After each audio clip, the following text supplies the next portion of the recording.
Tempe-Town Lake, nice place to cool off these days in the hot summer months in the state of Arizona. And fans make their way into Chase Field tonight. The Diamondbacks hosting the New York Mets in the first of a four-game series. The National League West standings, an update. The Dodgers lost today at St. Louis. The Diamondbacks currently behind the San Francisco Giants, who are idle. They've got a big series with the Dodgers coming up this weekend. Hello again, everybody. Along with Mark Grace, I'm Greg Schulte. Diamondbacks baseball here for you tonight. Mets in town. Well, Chase Field has always been a great hitter's ballpark, and Diamondback hitters have really fared well here over the years, Gracie.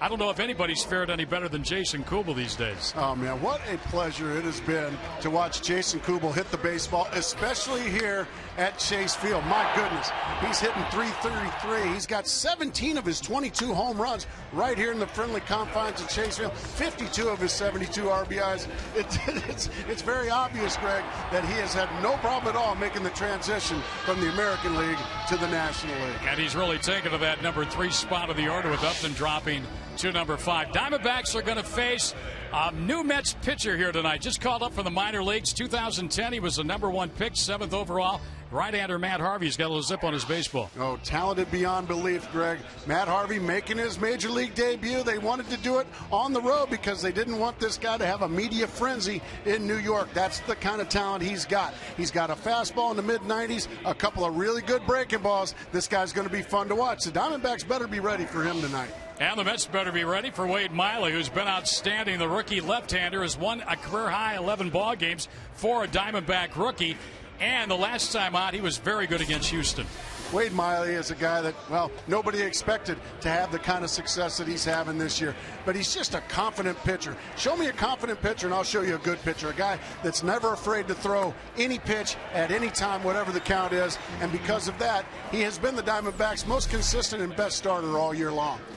Well, there are several Diamondbacks that are hot, but maybe none hotter than the old microwave himself. We're talking about Miguel Montero. He's on full throttle these days since the All-Star break. And when we come back, Brad Steinke's going to take a closer look at Miggy. Diamondbacks and Mets kicking off 4 here at Chase. Got all the action coming up next.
by AT&T, the nation's largest 4G network. AT&T, rethink possible. Jack in the Box. Get the All-American Jack combo at Jack in the Box. It's a no-nonsense burger with fries and a drink for only $4.99 plus tax at participating stores. And welcome back to D-Backs Baseball live on Fox Sports Arizona. The rookie left-hander Wade Miley looking to make it an even dozen wins on the season as the New York Mets are in town for a 4-game series against the red-hot Arizona Diamondbacks. So far, their 10-game homestand has been pretty good for this club, a record of 5-1. A lot of guys have been standing out during this stay at Chase Field. Jason Kubel has been lights out. The starting pitchers have been good. But what about Miguel Montero? Talk about this guy starting to heat up right after the All-Star break. He is our APS Energy All-Star. And when you talk about energy, he certainly provides the spark for this club. Since the break, 333, 11 ribbies, a couple of home runs, including the blast right there. In his last 11 games, he's hitting 400.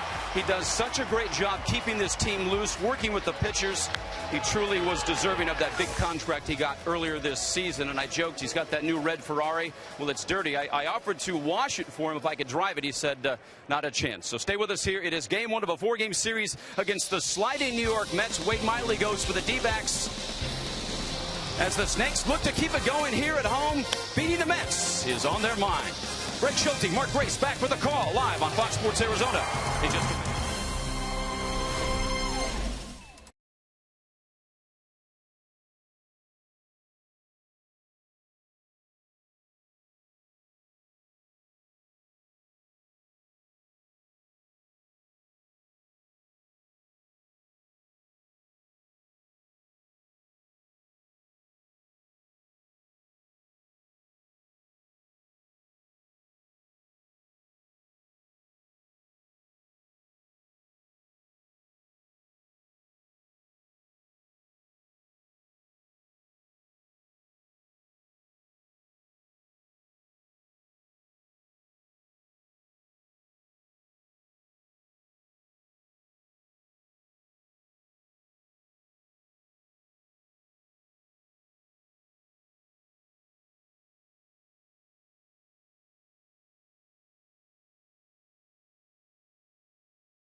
After a loss last night, the Diamondbacks had their winning streak come to an end. That's the way it gets in baseball this time of year. You start getting a little more superstitious as you get closer to first place. Diamondbacks and Mets kicking off 4 here at Chase Field. Let's take a look at the Mets lineup as put out there by their skipper. And it is Tejada Murphy right. What a year he's having. Scott Harrison, the former D-back, batting cleanup. Chaparral Eyes. At ASU's Ike Davis hitting 5th, and Jason Bay, Andres Torres, Rob Johnson, and Matt Harvey just up from the minor leagues. Harvey making his big league debut here tonight. Let's take a look at our Arizona Ford starting pitcher, and that's 11-game winner, the lefty Wade Miley, who's been really good. You start to run out of superlatives when you describe this young man. He has been so good and then some.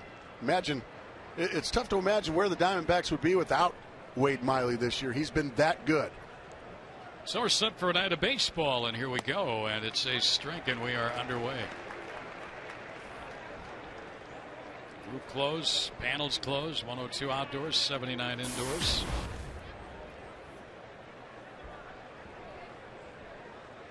Tejada fouls one back. That's strike two. Tejada having a good year, 310. He got hurt when the Diamondbacks were playing the Mets earlier this season in New York. Spent some time on the disabled list. Just a tough little out. Not going to hit a home run off of you. As a matter of fact, has not homered all year long.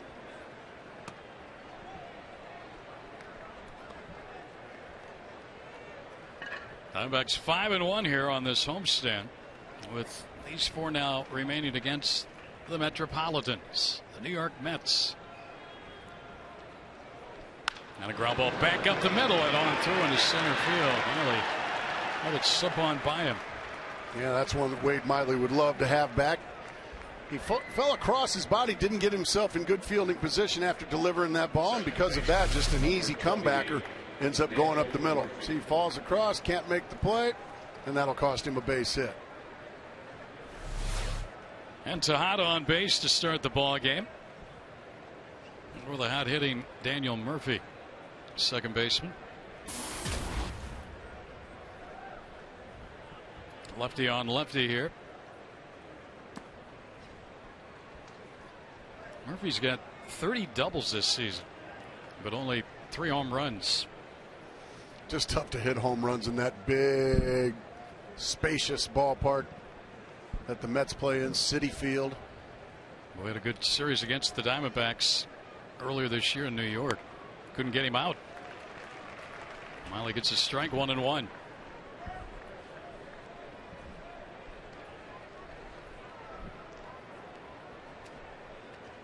Well, the Mets were the talk of baseball through June. They were playing some kind of ball. That's another strike, says Brian Gorman, and now it's 1-2. They've really skidded here, Gracie. They have really hit some hard times since the All-Star break. They just injuries, poor play. It's all equaled up to a downward spiral for these Mets. He chops one foul.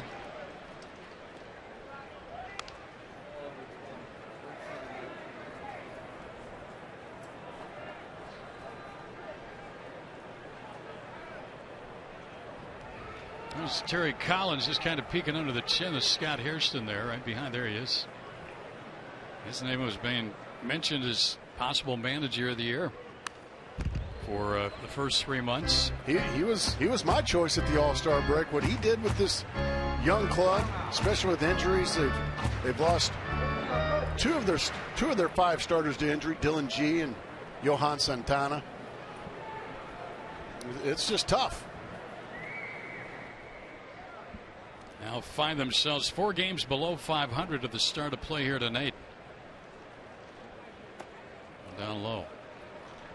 And the count is even at 2 balls, 2 strikes. Murphy putting a tough at bat on Miley here in the early going, as Tejada did in front of him.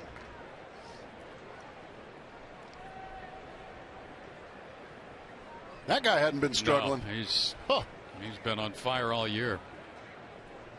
Right in the right center, or excuse me, in the right center, Murphy. Right, watching from the on-deck circle, and it's first and third. Just a nice, easy swing there for Murphy, and immediate danger here for Wade Miley in the first inning. Look, sometimes good pitches don't get good results. You get the swing you want from Murphy, but he happens to square it up and puts it right in the right spot out in right center field that Gerardo Parra has to track down, get it in. Now David Wright up in a situation you hate to see, one of the best players year in and year out in baseball. You hate to give him these kind of opportunities because he's just way too talented to waste them. Now he has hit into 8 double plays, and Miley would welcome that. 340 average. That's among the top in the National League.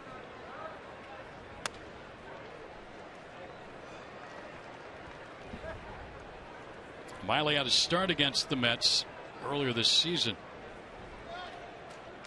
and got a no decision. It was back on April 4th. Throw a strike, worked 6 innings, allowed 7 hits, 4 runs, couple of walks, 4 strikeouts. Diamondbacks came back and won that game 5-4. Miley would love to get the strikeout somehow. He threw a beautiful fastball at the knees to even the count at 1-1. And that went into the dirt, and a nice block there by Montero.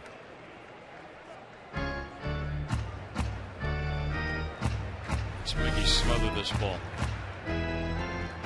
Nowhere for it to go. Once again, a terrific play by Miguel Montero. Now the all-time leader in games caught for the Arizona Diamondbacks. He just keeps adding to it now.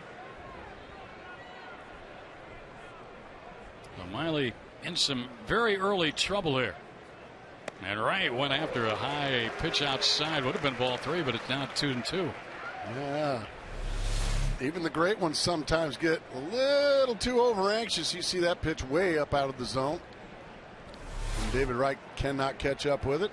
Boy, there's great news, isn't it? Yeah. Some pretty good hitters there, and he's at the top of the list on the road. 3-9-0. Swing and a miss. And a big strikeout for Wade Miley, first out of the inning. Very rare you see David Wright strike out in these situations. He chases a fastball up and away for strike 2, then chases a fastball down and in for strike 3. A huge strikeout for Wade Miley. Now Scott Harrison, another guy that very dangerous, especially against left-handed pitching. Scott Harrison has feasted on left-handers in his career. And that's kept him in the big leagues all these years. His numbers against southpaws. And if you're thinking double play like I am, Greg, you're going to have to turn it quick because Harrison can still run.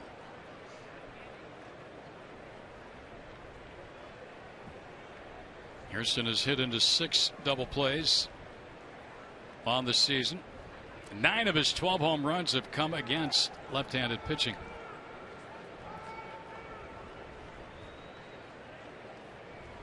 Harrison, the former D-back.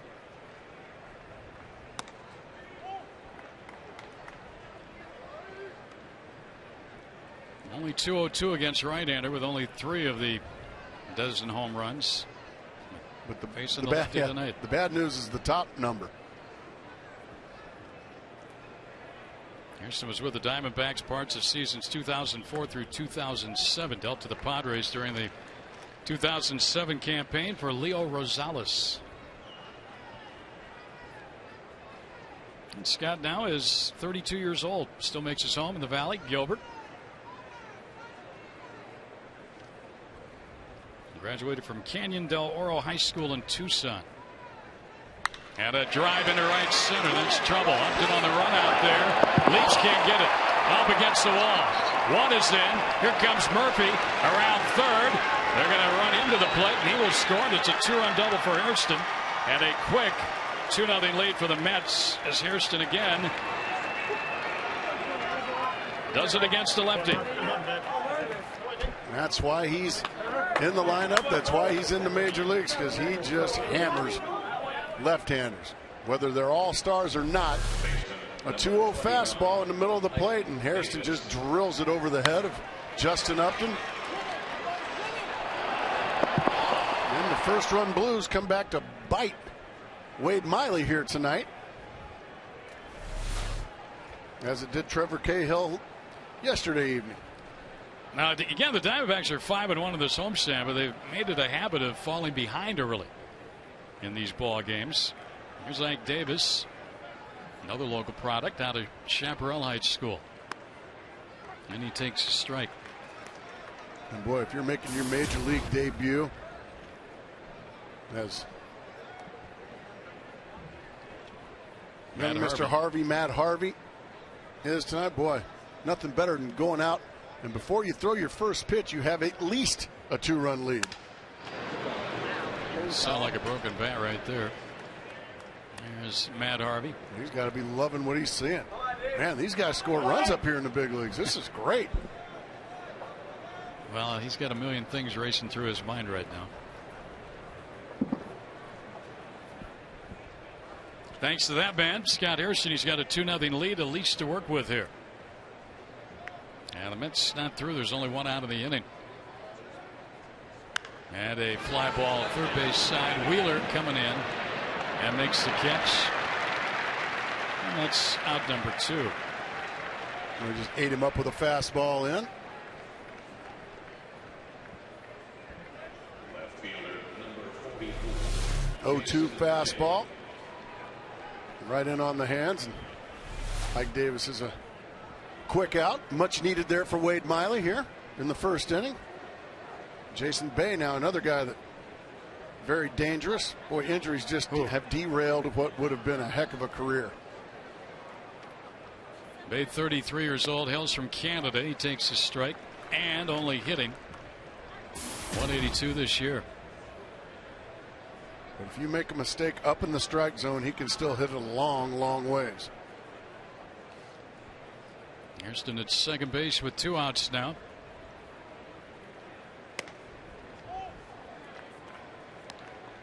Bay has had home run seasons of 26, 32, 35, 21, 22. As recent as 2009 with Boston, 36. Here he drove in 119 runs. Ground ball to short. Here comes infield, sits, throws him out. Bay hustling down the line, but that's it. Mets get 3 hits and a couple of runs. A big blow, the double by Hairston. And rookie Matt Harvey to the mound in the bottom of the first.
Been ejected from this ball game by umpire Bob Davidson.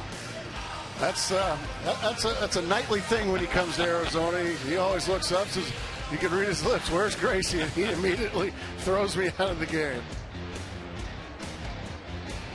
Now Bob Davidson, Buck and Bob down at third. This is Matt Harvey. And he was a 2010 first round pick by the Mets, number 7 overall. And his numbers this year at AAA. A lot of strikeouts, 112 and 110 innings. Let's take a look at our Mazda starting lineup for the Diamondbacks tonight. Parr's in the leadoff spot. Hill, Kubel, Goldschmidt, Upton, Montero, Drew batting 7th. Wheeler back in there tonight, hitting 8th. And a good inning pitcher in Wade Miley, batting 9th. I'm sure over the course of your long career in the major leagues, Mark Grace, you faced a lot of pitchers who were making their big league debut, and you had maybe a little video, maybe a little knowledge against him. What's your approach here against this kid? You just have to go up there and try to see as many pitches as you can your first at bat. You have there is no history. You don't know if his fastball dips or if it sinks or if it's a straight one. You just have to see as many pitches as you possibly can, and you have to hope that the kid's nervous. Wasn't on his first pitch in the big leagues, a 94-mile-per-hour fastball that's in there for strike 1. Out of North Carolina, the University of North Carolina. They have a great program there at North Carolina. Parr back in there now. He didn't start any of the 3 games against. Look at that breaking pitch. Well, he's frozen Parr with a fastball and then frozen with a slider. Parr's like, well, I'm seeing pitches and they look pretty good to me. Way outside. Parr set out the 3 games against Colorado with the 3 left-handers, so he's back in there tonight against the right-hander. Chris Young taking a seat tonight, at least at the outset. Sawar came out swinging, so his first big league batter, he strikes out, 1 down. That didn't take long. Gerardo Parra sat 3 straight games against the Rockies, and right now wishing, yeah, Chris Young, go ahead and take your chances there. That's that nice, quick, tight slider. Goodness. Aaron Hill, the hitter. Aaron had a night off last night. He's pounded the strike zone here early. If he's nervous, at least here at the outset, he is not showing it.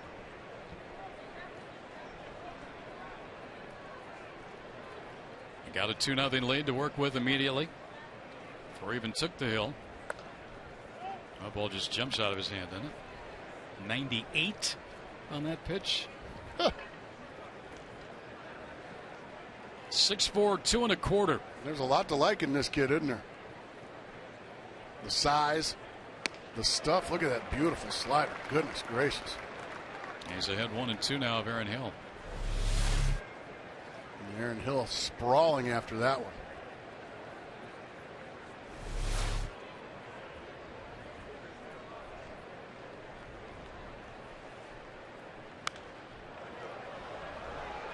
Every time a Diamondback player hits a home run this season, Fulton Homes will donate $150 to the Central Arizona Mountain Rescue Association. He'll settle with a 1-2 count. Parra struck out.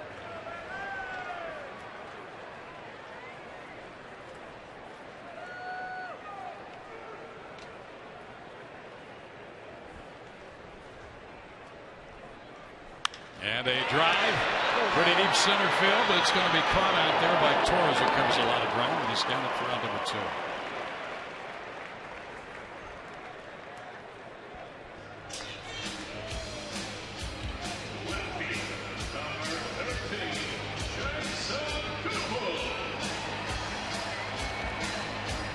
There they are. Need more cowbells and Kubel. Kubels.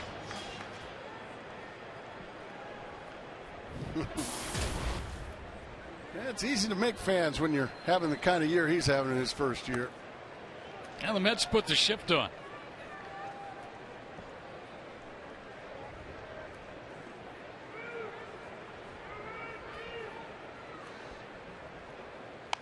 And look at that.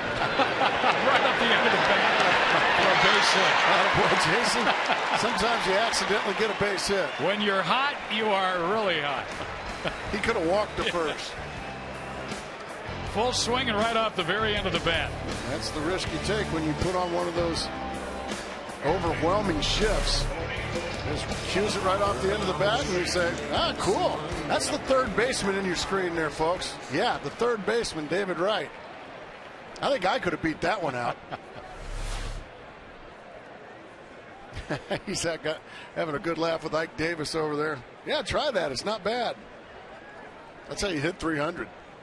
There's Goldschmidt now, and an excuse me swing foul. Boy, you hate that as a hitter. You just barely move the bat, and it finds a way to make contact with the ball, and now you're down in the hole 0-1.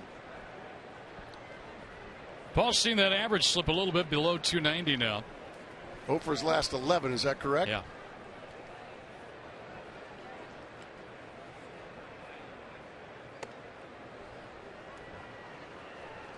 A ball and a strike.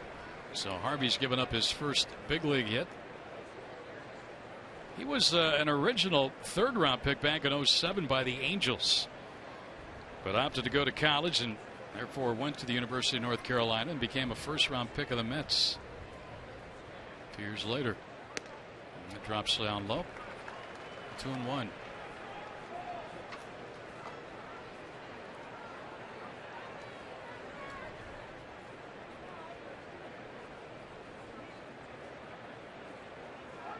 Having fun at the ball game with Mom. Got that glove on just in case he gets a foul ball. That's foul by Goldschmidt. 2-2.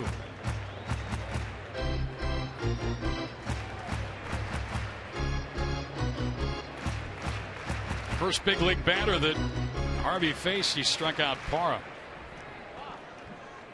You can see the stuff is really, really good. Very impressive. You just have to hope he makes a mistake here or there when some fellas are on base. And a wide strike 3 called to Goldschmidt by Brian Gorman. And the inning comes to an end. No runs, a hit, a man left, 2-0 Mets.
Time later in today's game brought to you by Miller Lite.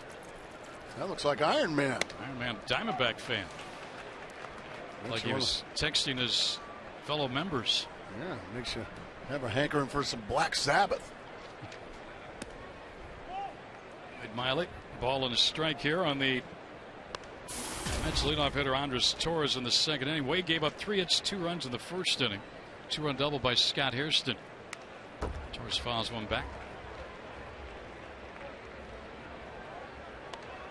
Torres in his first year with the Mets came over in the Angel Pagan deal with the Giants. Switch hitter batting for the right side of the plate.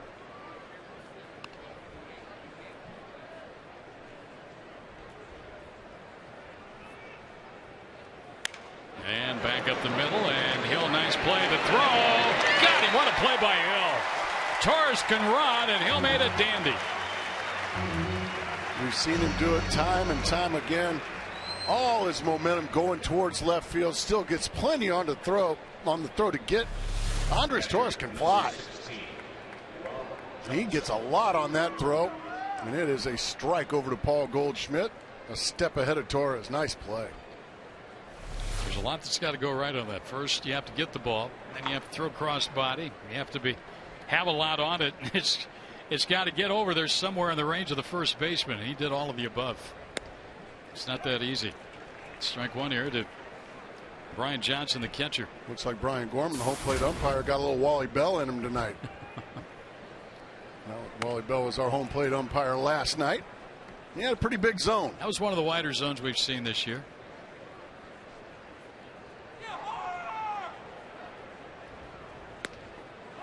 One and 2. Nice little change up there from Miley to jump ahead.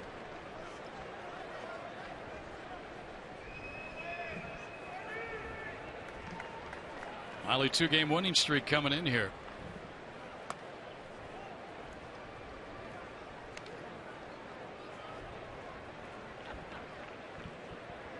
That was a big first out to get because, as Gracie said, Torres can really run. He gets on, and that really sets up the rest of the inning. Well, that pitch was going to strike a couple of pitches ago, but not here. Full now, 3-2. Into right center. Can anybody get there? Parr racing over, makes the catch. Nice play. Couple of nice defensive plays there in this inning. Well, they're going to have to make all the plays now, being down 2, playing catch up. Never easy to do, especially again the kind of stuff they're facing from this man stepping in the box. Young Mr. Matt Harvey. Now, he hit a home run in the minors this year back on April 25th at Lehigh Valley. Well, he wouldn't dare do it on his major league first at bat, would he? Well, I know the Diamondbacks are open. He doesn't.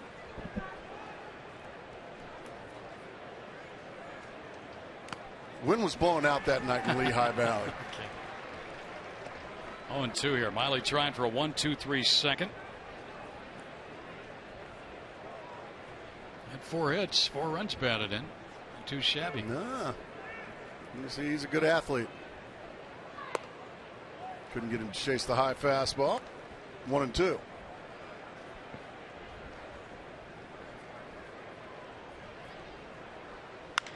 That's into center, and Parr will not get it. All the way to the wall. And Harvey's into second base with a double. Now it's his night, isn't it? Boy, he ripped that one. Looked like a changeup. That's his first big league hit. They're going to get that ball for him. Well, he acts like he knows what he's doing. After throwing me out of the game, Bob Davison will throw that baseball out of the game.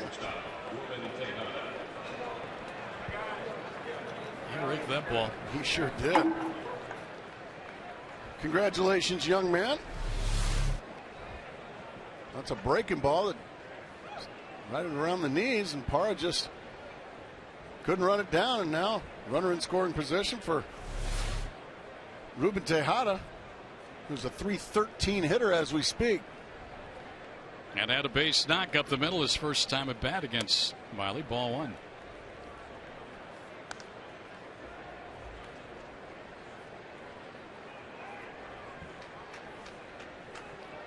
So 4 Mets hits here.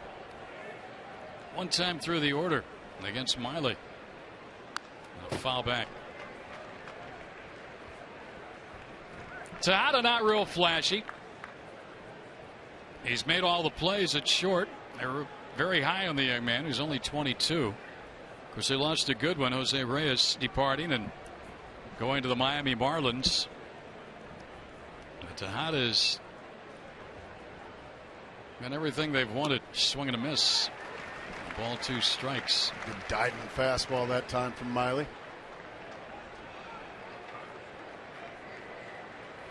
And Reyes this year has been nothing really to write home about with Miami. That Miami ball club's had many problems. Terry Collins said, "We will play different." After leaving home, New York, there's a fly ball to right. He said, "We'll play much better ball over the next couple of weeks." No runs, a hit. First big league hit by the pitcher, Matt Harvey. He's left 2-0 Mets.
Brought to you in part by Gila River. Gila River Casinos, proud partner of the Arizona Diamondbacks.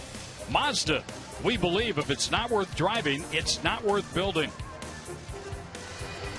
Bottom of the second here at Chase Field, the D-backs trailing the Mets and their rookie pitcher Matt Harvey by a 2-spot.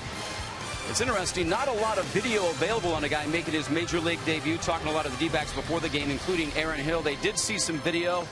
He had a start and an appearance in the Futures game, but they said, and Aaron says, he doesn't concentrate too much on video of a brand new pitcher because their tendencies might not be the same. The way he throws in AAA is certainly not going to be the way in his first ever major league start. He says video is great, but you can overanalyze. He says he uses video really more for his swing and what he's doing. But to Mark, I'm kind of curious, what was your take back in the day if you saw a guy for the very first time?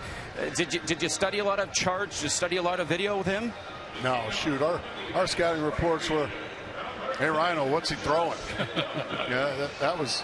I wasn't a big paralysis by analysis. I started, once video got updated the way it is these days, you can certainly learn a lot from video, but I didn't try to marry my, wow, that pitch was about 4 inches outside and Justin's like taking a walk. But no, I didn't rely too heavily on video. You had film back in your days, right? It was a projector. High here to Justin Upton, a ball and a strike. Harvey in his first inning allowed an infield hit to Kubel, had a couple of strikeouts. He's working with a 2-0 lead thanks to Scott Hairston's 2-run first inning double. Going hard. You can hear that glove popping all the way in your living room at home, folks.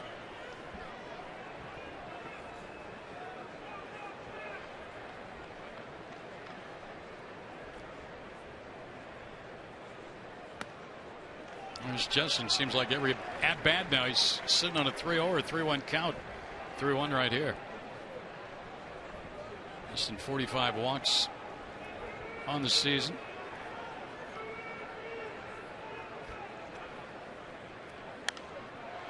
So right there, that's when you know Justin's just not quite right. A 3-1 fastball down the middle. When you're that tardy on it, when you just know a fastball is coming and you're that tardy, that's right down the middle. That's when you know Justin's just not quite right. When you're right, you're hammering that thing down the left field line. 3-2 pitch coming up here. Got him. Upstairs, didn't get it. Third strikeout for Matt Harvey. Our key to the game tonight brought to you by Kia Motors. And this one's mine tonight. It's extra deck. Okay. Meaning? I'm not talking about a blackjack team, the 3 decks or 2 decks shoe. No, I'm talking about there's an extra deck on this stadium. The major leagues, those stadiums have 3 decks. Minor league stadiums don't have that extra deck. So a lot of times when you're up from the minor leagues, you can get overwhelmed by the size of a stadium with that extra upper deck. And I think the Diamondbacks are hoping that young Matt Harvey does get overwhelmed by that extra deck on the stadium. So far, it hadn't been the case. Not right now. He's been dealing out on the mound and with the bat. There's another hit by Montero. Over to get it. The right fielder Hairston, and Miggy's on his way to second with his 13th double. He is really swinging well these days.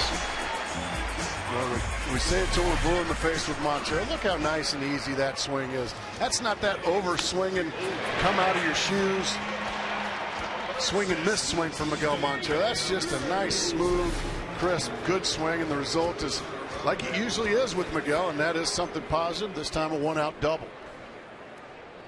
Scoring position now with 1 out. Boy, Miguel Montero sneaking up on a really good year. He's put together a very good month of July, and he's closing in on 290 here now on the year. His all-star numbers, Brad talked about it as we came on the air here tonight. Very good since the break. Drew looking for his 8th run batted in since coming off the DL. Gas. Right by Stephen Drew upstairs.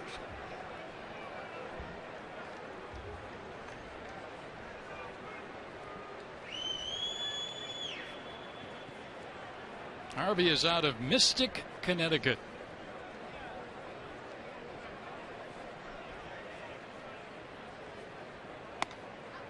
That one just missed the inside corner. He's going hard. 97. Man. My guy's got great size. 6'4", 225. He's thrown a total of 27, and better than half have been over 95 in this game. Swung and a miss. He just blew that one by Drew. Once again, no nonsense baseball. Let's go. Fastball right down the middle and right by, this time, Stephen Drew. And he's got Drew on a 2-2 count. Montero 1-out double. Diamondbacks try and get on the board here. Bottom of the second. Swing and a miss. Got him to chase. One off the plate. An elevated fastball. Drew didn't get it. Well, he threw 3 fastballs right by Stephen Drew. I mean, right by him. This one off the plate and up. Stephen can't lay off of it. Here's Ryan Wheeler now, the young rookie third baseman.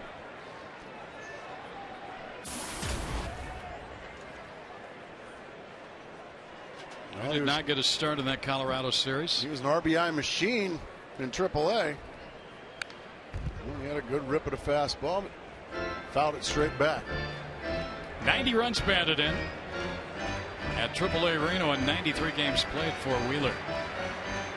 He's yet to pick up a major league RBI. Chance here with Montero at second and 2 men out.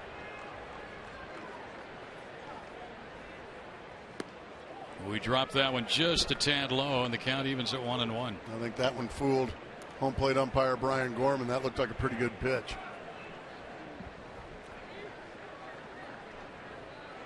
Wheeler's had 2 hits and 9 at bats since coming up.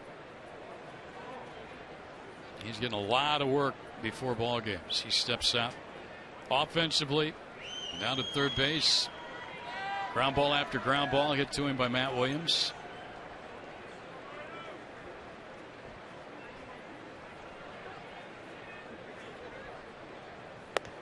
One's high, 2-1. So it's not like, even though he wasn't starting those 3 ball games, he hasn't been putting the work in. He's been getting a lot of work.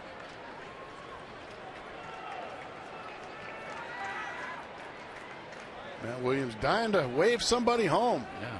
Didn't get to wave anybody home last night. He got to shake hands on 2 solo homers. Popped up. Third base sign. There's a play for David Wright in foul ground. And this inning is over. No runs. The hit. Man left. D-backs have left 2.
Retailers text road trip to the Miller Taste team at 620 for your chance to win one of 3 interdivision rival flyaway trips this summer.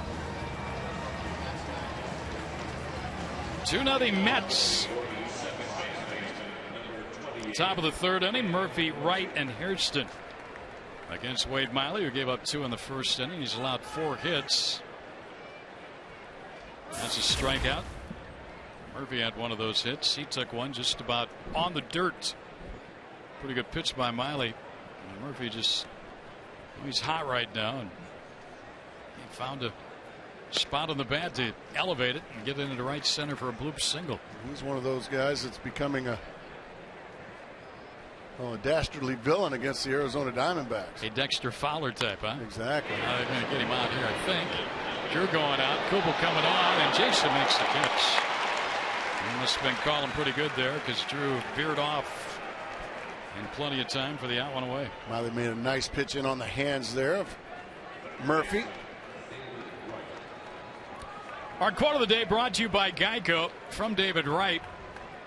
I'm talking about their losing streak. Losing's one thing. The way we're going about it right now is unacceptable.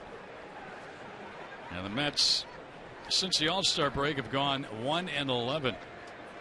Dick. 1-12 in their last 13 ball games. And there are other numbers that are just kind of astounding. The ground ball to short. He throws him out. 2 quick outs in the inning. They're not scoring a lot of runs, and their pitching has been not good. Awful. And the Diamondbacks hoping that they can do something against this Mets team in this 4-game series. Let's give you a little bit more of a precursor on what's happened to New York. Washington has stayed hot. And they're putting some distance between themselves and the rest of the division. Doing it, aren't they? They can pitch. They're shutting out Milwaukee tonight, and in Milwaukee 7-0 in the 7th inning. The Brewers ball club is just falling off the map now. Here's Scott Hairston, who had the 2-run double. You take a look at the National League East standings. Washington with a 4.5 game lead over Atlanta at the start of the night. You see the Mets there at 11.5. At the end of June, they were 43-36. There were 7 games over 500. Second place, Drew knocks it down. The long throw will not be in time to get Hairston for an infield hit here with 2 men out.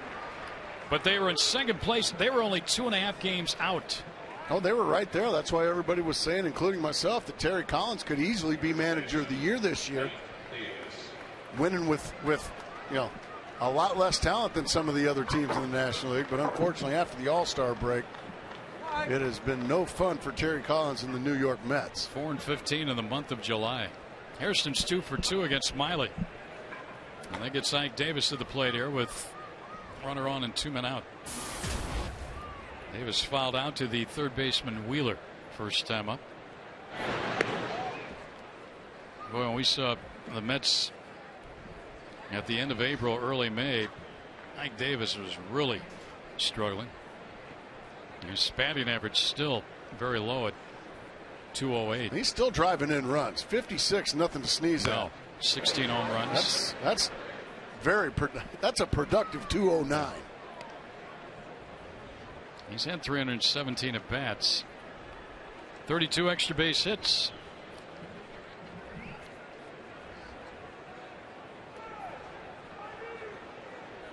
Well, he's got him 0-1. Hairston at first, 2 down now. Throw over. Mets losers of 6 straight coming in here tonight. But they've got their kid pitcher on the mound. He's pitched well through the first 2, and a 2-0 lead here in the 3rd. Just missed the outside corner. 1-1.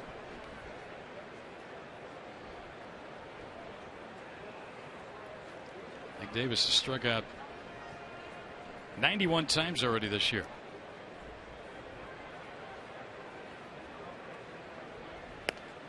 Well, beautiful breaking ball, slow breaking ball that time from Wade Miley. Ike Davis way out in front. Good location down. Miley needs to put up a goose egg, and he needs to put it up right here.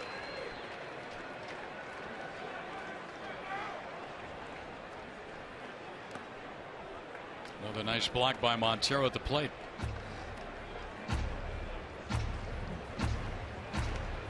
Davis has hit in 7 straight coming into play tonight. Houston with a 2-out infield hit, the runner at first. And Davis with a 2-2 count against him against Wade Miley. And a foul down the right field line after gives chase, but out of play.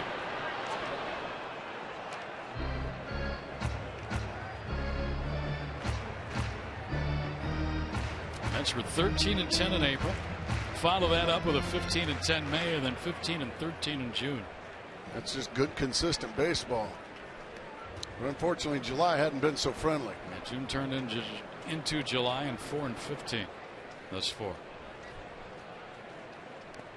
And ball 3, and now Houston will run on a 3-2 pitch coming up here.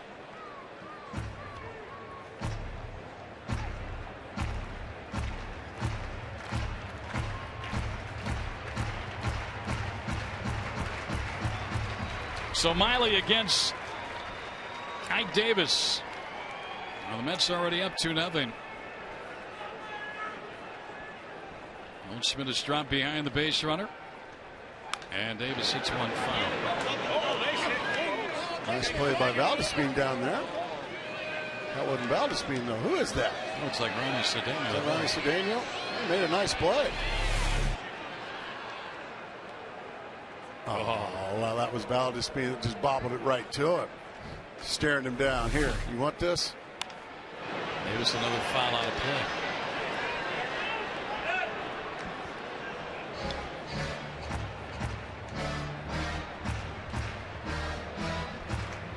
Well, he's got his pitch count up a little bit. He's closing in on 60. Not quite through 3 innings yet. He'd pitch at bat. And a ground ball to Siggett. Mills got it. On the first, runs the hit. Man left. Diamondbacks trying to get on the board here against the right-hander Matt Harvey.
Safe. With great beer comes great responsibility. Mets got 2 in the first on a 2-run double by Scott Hairston. We move to the bottom of the third. Matt Harvey's been the story here early on. The young rookie right-hander making his big league debut. Up from AAA, has struck out 4, allowed 2 hits in the front 2 innings. He even had a double in his first major league at bat. So he's enjoying the night here in the Valley of the Sun. And he'll be the toast of the town if he can continue this performance against the D-backs tonight. And I mean that by New York and standards. then some. Yeah. Strike one to Miley. Miley's got 11 hits this year, hitting .306. His bat's been silent a little bit of late. He really hit the ball early. Like the hitters in front of him swinging right through that good overpowering fastball from Matt Harvey. Going to have to be a little quicker tonight, boys. That ball's getting on you a little quicker. Shot down to third. Oh, look at that. Hey, look at that. David Wright out, number one. Nice play there by David Wright. Not an easy play at all. This ball takes a big in-between hop. He somehow finds it. Nice play. There have been many that have attempted that and looked into their glove, and there's no ball. It's gotten beyond them. I've fallen victim to that a handful of times. You think you've got it, and whoop. Where to go? Ryan Wheeler can learn from a pretty good one down there at third. I'm watching David Wright here tonight. Gerardo Parra struck out his first time up. He was the first batter Matt Harvey faced in the major leagues. And he looks at a strike here out of the gate the second time around. This will be interesting to see how they do the second time around here on the young fireballer. He's got Parra set up quickly 0-2. EY fielded one down there. Usually just kind of watches him go by. It was right at him though. Eric Young, Diamondback first base coach. 0-2 here on Parra.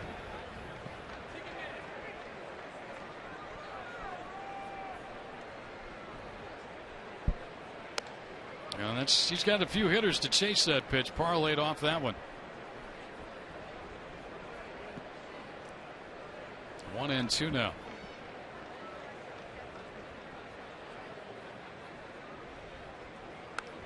Ooh, he almost got his teammate Aaron Hill in the on-deck circle. Well, that was talk about emergency swinging right there. That was an emergency swing.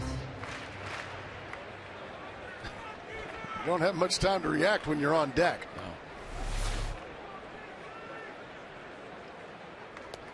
Strikeout, gets away, and Parra is going to reach. Any way you can. Yeah. Well, you see that hard slider from Harvey? Goodness gracious. Now that's a play right there that Rob Johnson would like to have back. That's probably one he'll tell you he should have corralled.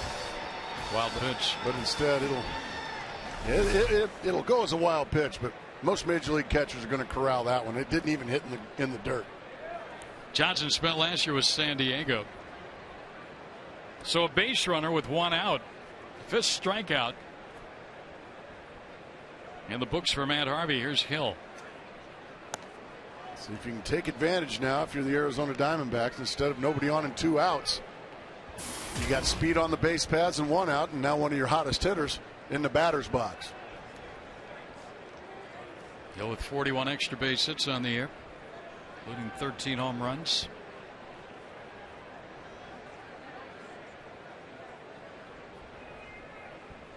There's a shot to left, and that'll sink in front of Bay out there. Parra will stop at second. A little something going on here. Well, that was a bullet off the bat of Aaron Hill. He just picked out a fastball and just ripped it. I mean, he didn't miss that mistake. He smokes it into left field. Third hit of the night for the D-backs. And you got the right guy up there, Gracie. That is very big league. You're right, young man. That's big league. He's had a big league year, hasn't he? Yes, he has. Well, now Jason Kubel, the right man in the right spot. If you're a Diamondback fan, he got an excuse me base hit his first time up. Now he'd like a firm one here. Well, that's a good fastball right at the knees on the outside corner. Mets put a shift on when Kubel was up the first time, and he went right off the end of the bat. Dribbled down to third, right fielded it after he ran for a while to get to it, but had no play. Now there's no shift. And let the shortstop Tejada playing close to the middle.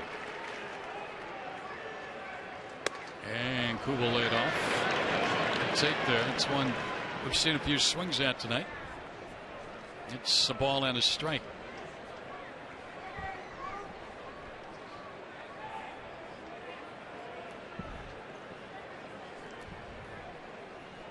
Diamondbacks fared well this homestand, these type situations. That's a strike. 1-2 now. Runners in scoring position. Beautiful slider there from Harvey. That one buckled the knees of Kubel. 1-2 the count.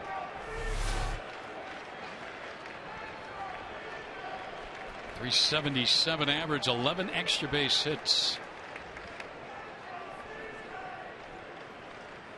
Into the dirt.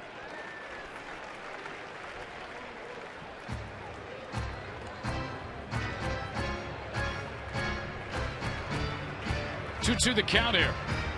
Harvey making his big league debut here tonight. He struck out Parra, but he reached on a wild pitch, and then he'll guide him to second on a base hit. Kubel's been getting big hits all year. They'd love to see him get another one. Yeah. Chased one up out of the zone. He's another strikeout victim. That's 6. So Harvey has struck out 2 in each of the first 3 innings. Just the old high hard one up and out of the zone. Kubel can't catch up with it. That's going to leave it up to Goldschmidt with 2 men out. And Paul took a called third strike in the first inning. 0 for his last 12 down at the plate.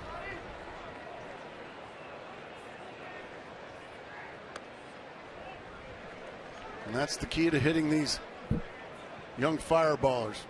Lay off those pitches early out of the strike zone, turn them into one-pitch pitchers, the fastball.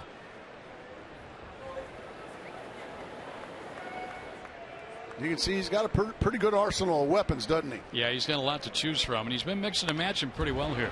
See right there, you got him in a fastball count. You got him in. You got the fastball in the middle of the plate where you wanted it, but you missed it. 15-mile-per-hour differential there with that fastball and the 83 off speed. 1-1 on Paul Goldschmidt. Tied runs on base here, 2 men out. Oh, he is bringing it. Another one up over 95. I want to know how this guy had a ERA near 4 in AAA. Just bring him on up here and let him pick on the big leaguers.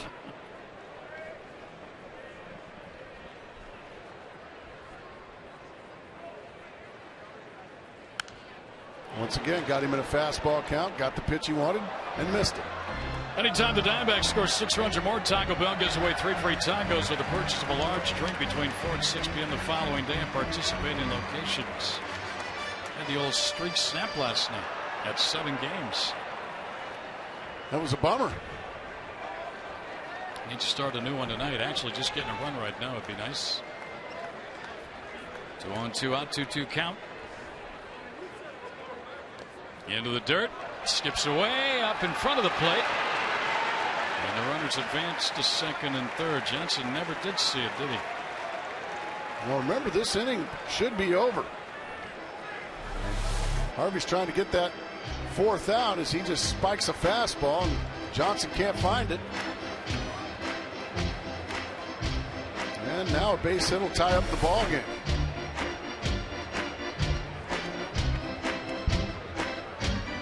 So full count on Goldschmidt. Parra reached third base on that wild pitch. He went down to second.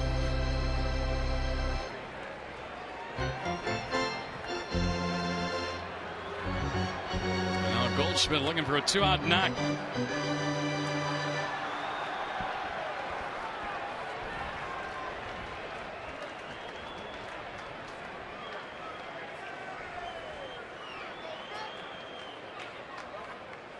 And a Tapper foul did a good job of wasting that pitch.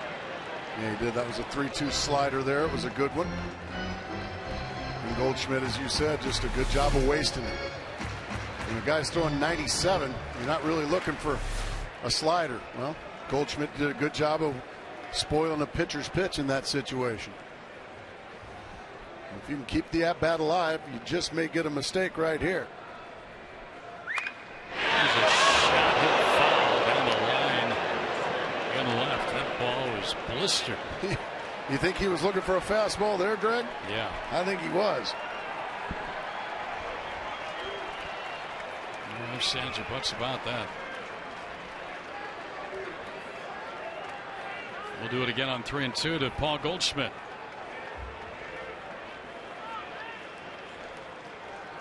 Tying runs in scoring position. And strike 3 call by Brian Gormetz. Twice now Goldschmidt's been called out on strikes. And 7 strikeouts, including the side here for Harvey in the inning. Wow.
Having watched the rookie Matt Harvey deal through 3 innings, that he's going to keep the Mets off the scoreboard the rest of the way here.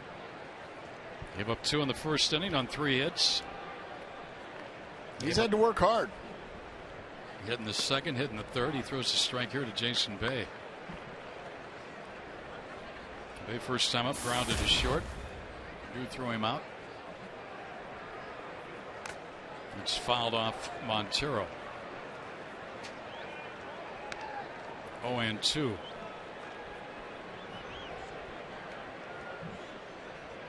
Seven strikeouts for the youngster Harvey through 3 innings. Remember, it's only 9 outs. Swing. Speaking of strikeouts, yeah, that's number 1 tonight. I'm sorry, number 2 tonight. For Wade Miley, just rears back. Throws a high fastball right by Jason Bay.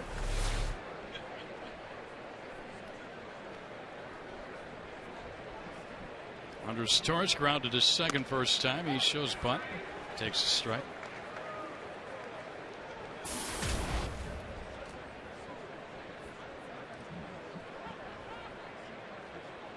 Torres was robbed of a hit on a ball back up the middle by Aaron Hill in the second inning.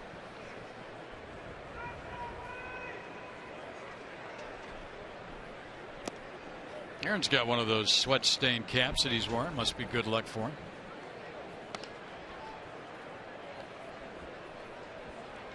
That one's been through the washer and dryer a couple times.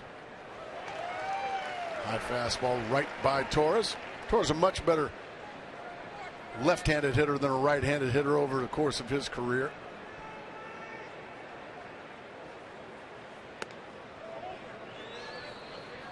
Full now, 3-2.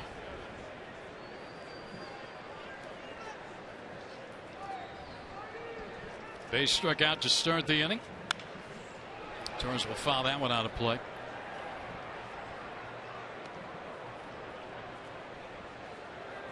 Well, this game tonight for the Diamondbacks, Gracie, number 99 on the year. So we're almost at that century mark. Amazing. It's gone fast. Yeah.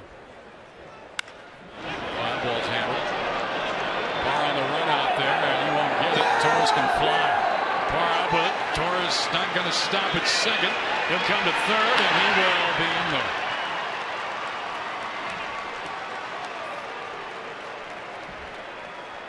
With a triple. And he was rolling. Looked like Stephen Drew got his feet tangled up. It looked like they might have been able to get Andres Torres at third base. Parr does a good job. Gets it in quickly.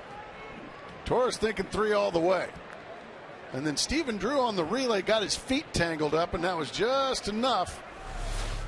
Yeah, Hill actually cut it off. Was it Hill? Yeah. Okay, then it was Hill that got his feet. I thought it was Drew. Well, Hill cut off the throw that was made by Drew. Parr got it into Drew, I believe, didn't he? And then yeah, watch. It looks like watch the feet get a little tangled up. He mistimed his jump. Yeah, and then it was cut off. Yeah. But just that little hesitation may have cost the Diamondbacks that play at third base. Now Wade Miley going to have to do some fancy pitching. Yeah, with the infield pulled in here, and Brian Johnson to the plate. Montero up to throw, but does not, down to third. And that was a strike. So the count's 1-1.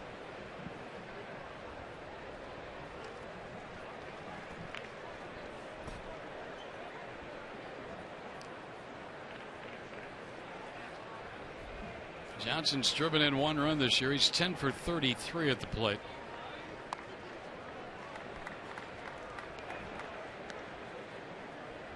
Two and 1 the count. And the pitcher, Matt Harvey, on deck. He ripped a double to center his first time up. That he did. That's why they're not intentionally walking Rob Johnson in this situation, because Harvey showed he can handle the bat.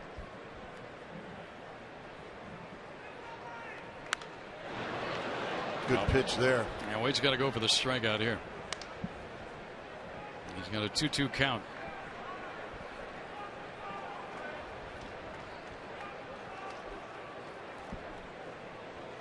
Here's another position player that has pitched this year, Rob Johnson. Threw an inning on May 18th. Had a perfect inning. That makes one of us.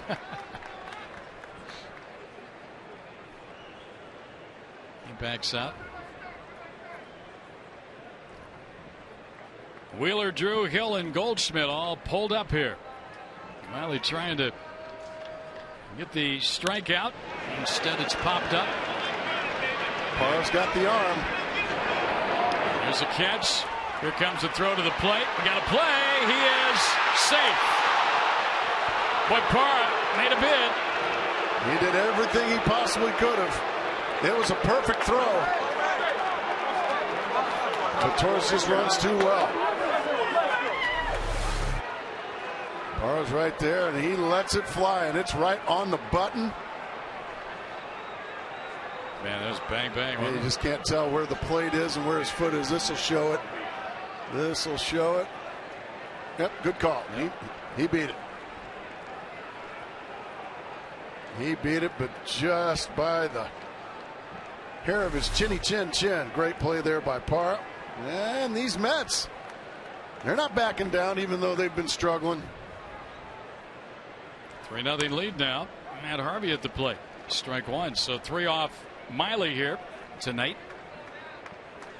And the deficit staring the Diamondbacks in the face against this young rookie right-hander who's been solid on the hill and good with the bat in his first major league trip to the plate.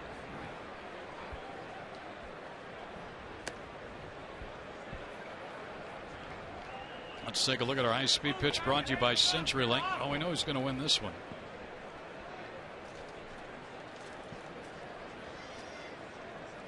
Yeah, Miley throws plenty hard. You like that shit, Ben? Not as hard as the guy that he's facing right now. Yeah, he's going to lose this battle. I think Harvey's going to beat just about everybody in this battle. Another hit, maybe. Right back out the middle. He's 2 for 2. Is there anything this young man can't do? They're already putting a new song together in New York for him. I guess so. the Harvey shuffle. Just a little chopper right over the top of Miley, and right into center field it goes. Well, he's a Met now, but he grew up a Yankee fan. Yeah, he'll be just fine. 7 hits tonight off Miley. And Montero and he have a little conversation before Ruben Tejada, the leadoff hitter, and the shortstop steps in. Diamondbacks had problems last night with Jeff Francis, the Rockies starter. He was throwing about 87. Yeah. This guy's throwing 97. Well, there's still a lot of ball game left. But Wade Miley's got to put zeros galore on the board from here on out. Quick strike to Tejada, 0-1.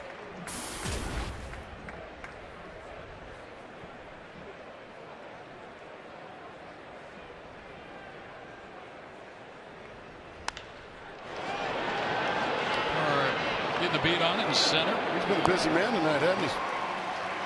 Been very busy out there, but they had a run on a triple by Torres and an RBI sac fly by Brian Johnson.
First one of the fourth of Wade Miley, who's given up 7 hits. Meanwhile, the Diamondbacks have not scored against the Mets starter tonight. The rookie Matt Harvey making his big league debut. In addition to not giving up any runs in 3 innings, he's already struck out 7 and has 2 hits. Let's do our Nissan textbook question. Talking about young hurlers. Do you agree with the Nationals' decision to shut down Strasburg after 160 innings? A yes, B, no. He is currently at 117 1/3. The way they're going, they might not need him after 160 innings. Same for the postseason.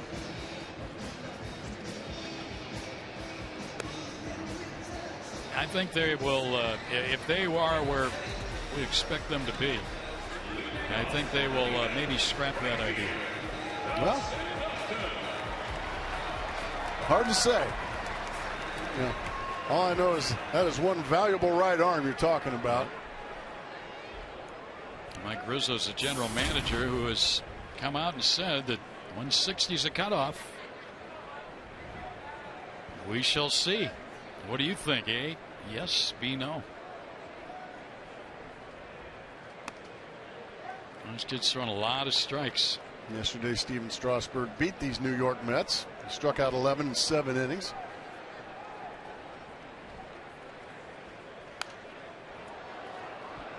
You can see once again Justin very tardy on that fastball from Harvey.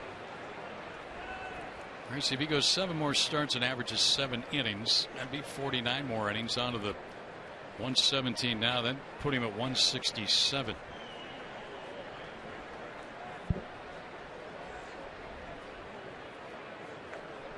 Upton, a fly ball, right field side. Foul territory, long run, and it goes onto the warning track and then skips into the seats as a foul ball. And I would imagine that number 160 is not etched in stone. It might be maybe a little more, maybe a little less. Who knows? They could skip him a turn or two. Yeah. And you know, there's trust me, there's some creative people in this game of baseball that can figure out how to keep him around. Well, he and that Washington team, though, they are on a roll. Edwin Jackson shutting out Milwaukee tonight, 8-0. Justin's got to get some new lumber. And as we talk, that's our old buddy, the general manager, Mike Rizzo. Used to be with the Diamondbacks. One of the really good baseball men, too. Done a very good job over there. They have got some pitching, don't they? Yeah. In the nation's capital. And they are 19 games above 500, trying to go 20 with a win tonight. Yeah, again, they're up 8-0. That's, you know, they were a doormat for years in that Eastern Division. Crowds have been big there in D.C. Fun times in the nation capital. 2-2 now on Justin. Upton, Montero, and Drew here against Harvey in the bottom of the 4th inning. Diamondbacks have 3 hits, 1 in each inning. Trying to solve this young fireballer.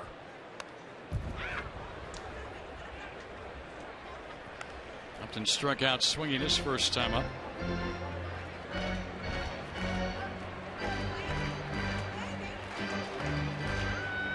Well, you're trying to put a little pressure on the youngster, make him pitch out of the stretch, get his pitch count up.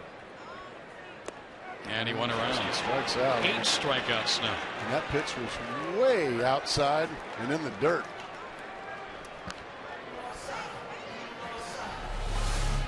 Right now, Matt Harvey looking like Kerry Wood.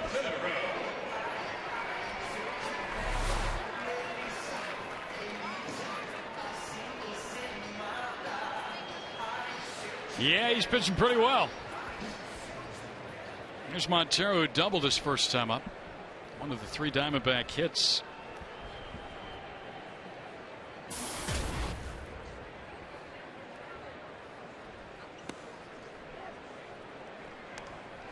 It's funny that Kubel got a base hit tonight. Montero's got a double tonight. Those were the only effective hitters last night as well. They both hit solo homers last night. Just nice and fluid, drop and drive. He's gotten ahead of Montero 0-2 with the count.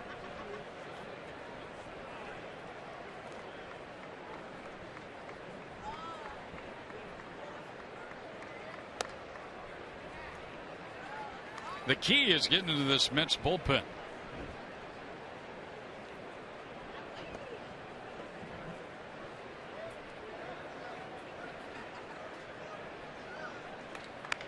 Maybe a little pop up. Second baseman going out, Murphy. That's 2 outs in the inning.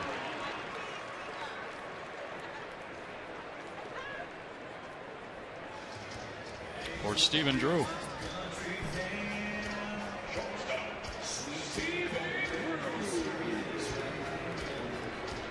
Stephen Drew could not catch up with 3 fastballs his last time up. Let's see if he can try to be a little quicker to it this time. I would imagine Harvey going to continue throwing him fastballs until Drew can show him that he can catch up with it. Fastball up, missed. Bad ball. Let's get another one.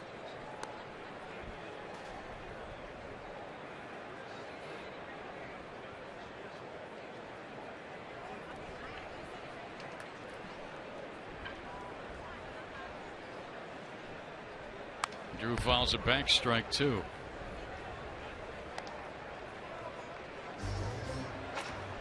I think it's got to be 1-1. That first pitch was high, wasn't it?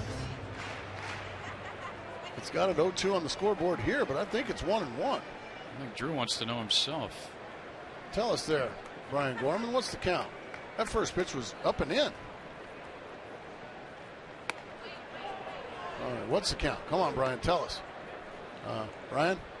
He just looked at his ticker. Now he's 2-1. His account. Yeah. Yeah, he just changed. See, you can't sneak anything by me, Greg Schulte. No. This is called big league analysis here. 3-1.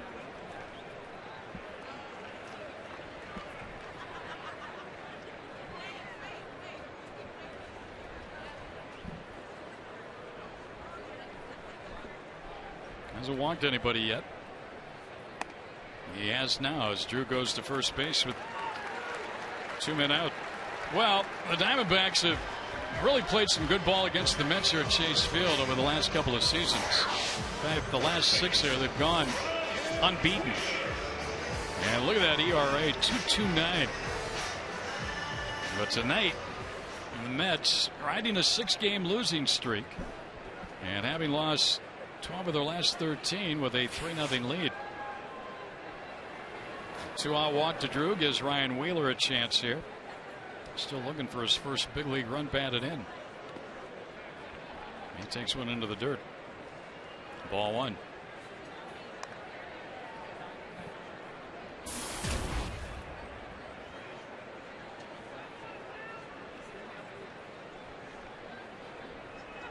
Wheeler fouled out to David Wright to end the second inning. Go ahead and just get us a little bit closer here, Mr. Wheeler. You got a fastball down, thrown right by him. We lead the league in love, Greg. Yep. Ice cream. Got a frosty cold one for his beautiful wife or Kiss girlfriend. And he's got the chocolate ice cream. Okay, that'll be about enough. Come on, folks. Ooh. That was called a ball, 2-1. They're in the front row, Gracie. There they are. Oh, hey. Got a lot of people around you there. Come on now. Keep it clean. That's better. Wheeler's sitting on a 2-1 count here. Another fastball down, another swing and a miss. Oh, he's got a lot of swings and misses tonight. Woo. He is one impressive young right-hander. Wheeler just cannot catch up. Of his 8 strikeouts, 6 have been swinging. The 2 to Goldschmidt have been called third strikes. There's a high towering fly ball down the right field line. Toward the corner, under it, foul ground. Is Hairston for the out to retire the side. No runs or walk. Man left through 4 here. Mets 3-0.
Diamondbacks baseball is brought to you in part by Valley Chevy.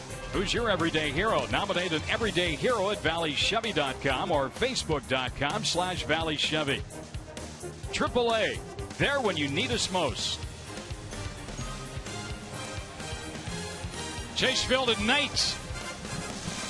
And the Diamondbacks trailing the Mets 3-0. Wade Miley back to work here in the fifth. It's a strike in on Daniel Murphy. Murphy's 1 for 2, has scored a run tonight. Murphy singled in the first inning. The first 2 Mets hitters reached. And then with 1 out, Scott Hairston drove them both in with a double. Nice pitch there. Breaking ball for Wade Miley. Desperately needs to put up a couple or 3 more zeros. Yeah, it becomes a must now, the way this kid's pitching. Well, what you're trying to do now if you're the Diamondback offense is you have to try to work this kid, because the Met bullpen has really struggled this year. Wow, he just blew away Daniel Murphy. Third strikeout in the ball game for Miley. Fastball up and away, and just all you're trying to do there, if you're Murphy, is just trying to foul it off. Couldn't do it. And this is what you want. David Wright hitting with the bases empty. Wright, a first-round pick many years ago now, back in 2001, the 38th overall. He's still only 29 years old. Won't be 30 until December. Good change up there on 1-0 to even the count. And despite that age, Mets all-time leader in runs, walks, RBIs. Seems amazing, all the great hitters that have gone through. Yeah. Flushing Meadows.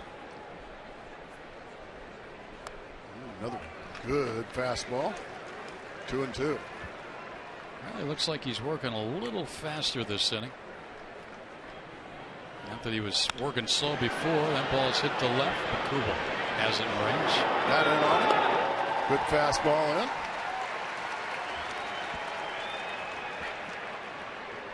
Two quick outs. That young man has pitched quite a game thus far. Matt Harvey. That he has. Everybody but Diamondback fans would say he's been a lot of fun to watch pitch. 4 innings, 8 strikeouts. Here's Hairston, who had the big hit in this game, that 2-run first inning double.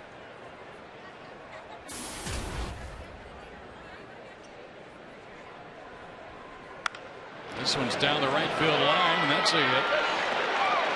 Hopkins got to track it down. Hairston's on his way to second with a 2-out double. He's 3 for 3 tonight. Throw a left-hander out there, he's going to be in the lineup. Yeah, you're going to have to go to plan B if you're Wade Miley. He's hit 3 fastballs now for 2 extra base hits and 1 single. Just a rip down the right field line. Miley yet to have a 1-2-3 inning.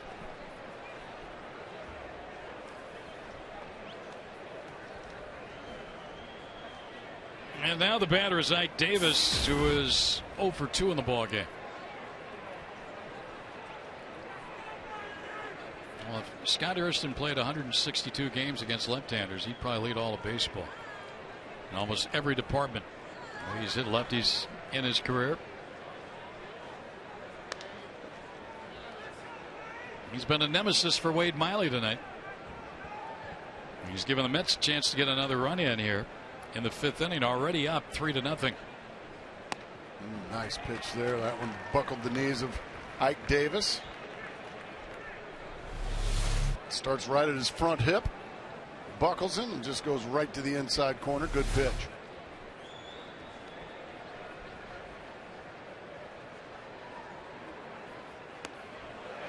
And then you start the same pitch. Now you start on the inside corner, get him to swing, and by the time you're finished swinging, it's down and away out of the zone.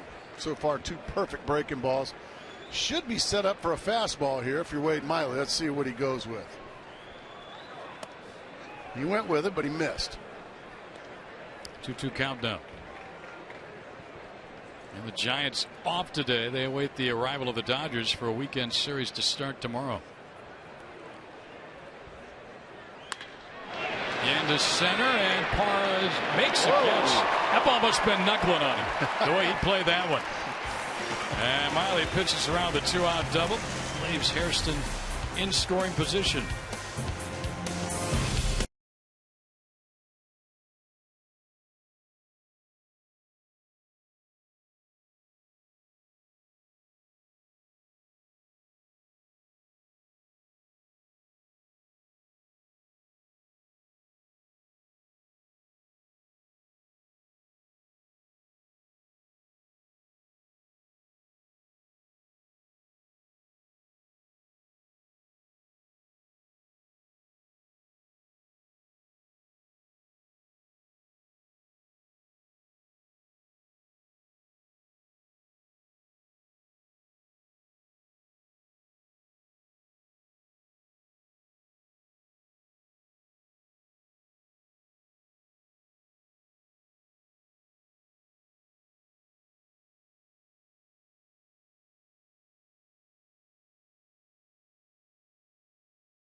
And the Mets 3-0 New York as we go to the bottom of the 5th inning. And fun times as always out at the Ram Trucks TV pool.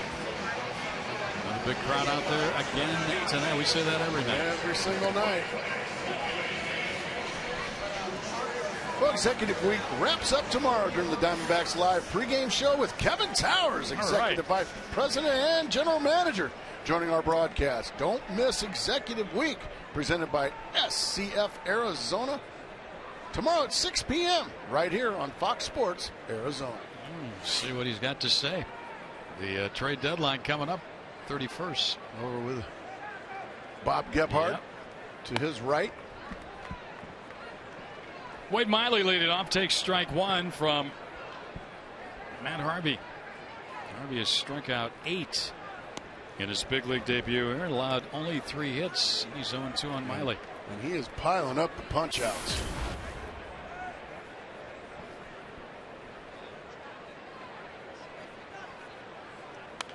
Miley fouls it.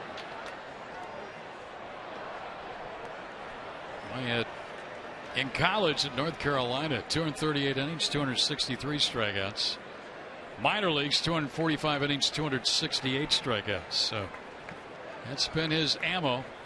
And he strikes out Miley with a big, that was a Montero swing right there. He just got his clock cleaned by a fastball from Harvey there. 9th strikeout by the rookie. We'll be at Chase Field for I Scored Saturday on August 11th. The D-backs take on the Washington Nationals. 20,000 fans get a Gerardo Parra bobblehead courtesy of freecreditscore.com. Plus, all fans in attendance will have the chance to win exclusive in-game experiences, VIP upgrades, autographed memorabilia, and more. Get your tickets now for I Scored Saturday. Call 602 514-8400 to log on to dbacks.com/tickets. Parra's a quick out, number 2 here in the 5th. Looks like Midas must have touched that bobblehead. Yeah. And special gold one, where they're about half a dozen or so, I think, that they're going to have scattered all around. There she is. Goldfinger. Boy, that's going back a few years. That was a big league movie. Yeah. Hot Aaron Hill has got a hit tonight, one of the 3 Diamondback hits.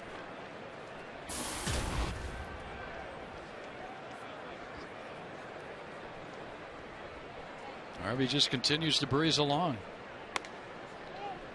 3rd time around the order now. Barr, the first man to face him 3 times, 0 for 3 with 2 strikeouts. Third time for Hill.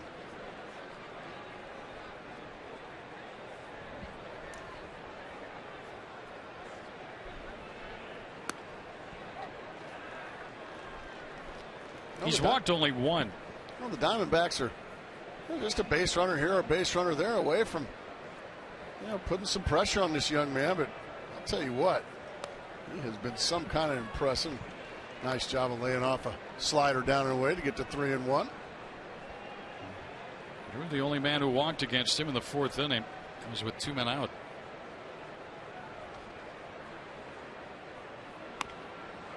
That ball's outside. Are you sure that's not Wally Bell back there tonight?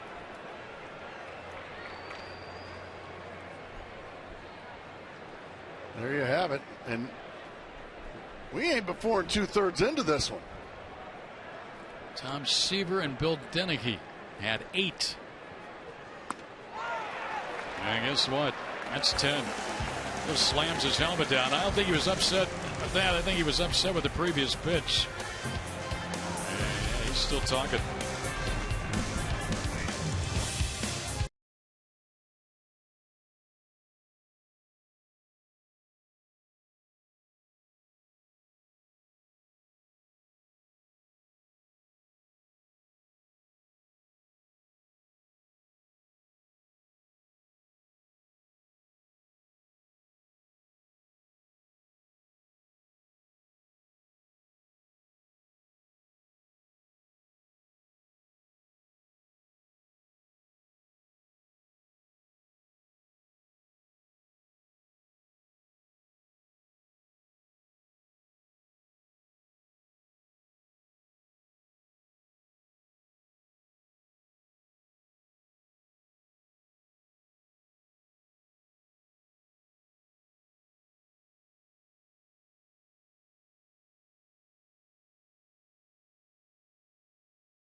Matt Harvey, the rookie right-hander, 10 strikeouts, no runs. Let's go to our AT&T trivia question. Who holds the major league record for most home runs in July in a single season? Barry Bonds. That's a good guess. That's the way I was going to go. So Hank now we have Aaron. to start all over. Ken Griffey Jr. Babe Ruth. I give up. Augie Ojeda. There you go.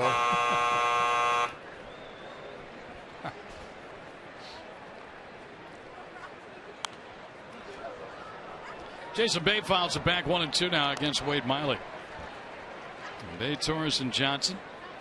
You're in the 6th.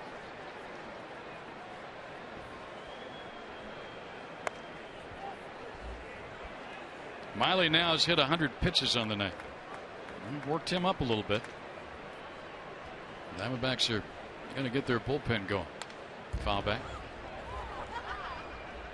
And Brad Ziegler, it seems like he's up every night. He's up right now. Doesn't it seem like he throws every night? Just about every night. He has earned the confidence of his manager. He's been outstanding. Well, somehow Jason Bay was able to lay off that tough slider from Miley.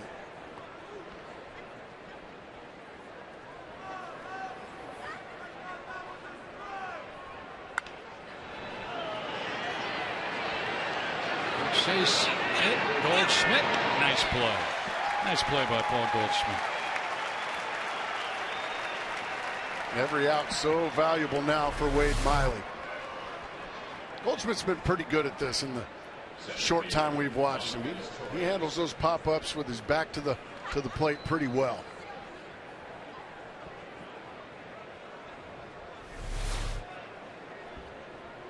Andres Torres has a triple and a run scored tonight.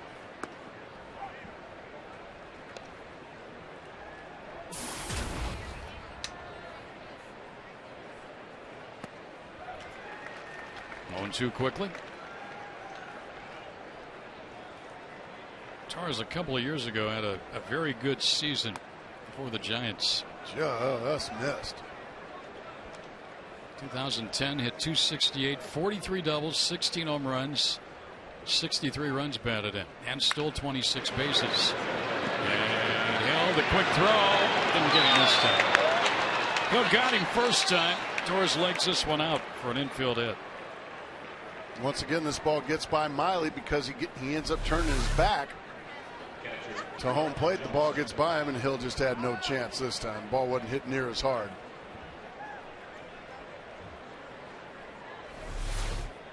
Montero's going to walk out to the mound. Brian Johnson, the catcher, is a batter. Bullpen phone just rang. This might be it for Miley right here.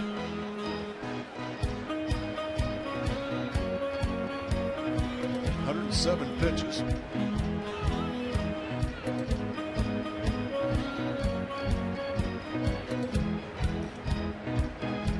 I think they're going to make a change here. Looks like they're going to go get him.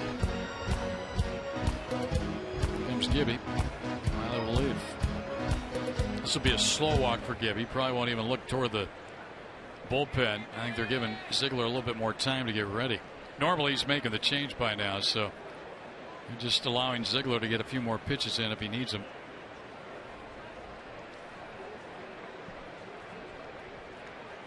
Maybe he's going to change his mind and leave him in there.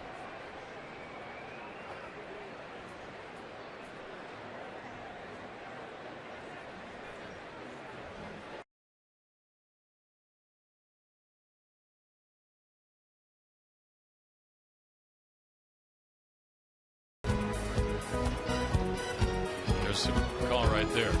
So a little delay. Allow Ziegler to get probably about 3 or 4 more throws in. Miley will leave. No chance to win here tonight. And the Diamondbacks down 3. They'll go to their bullpen the rest of the way.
Cardinals.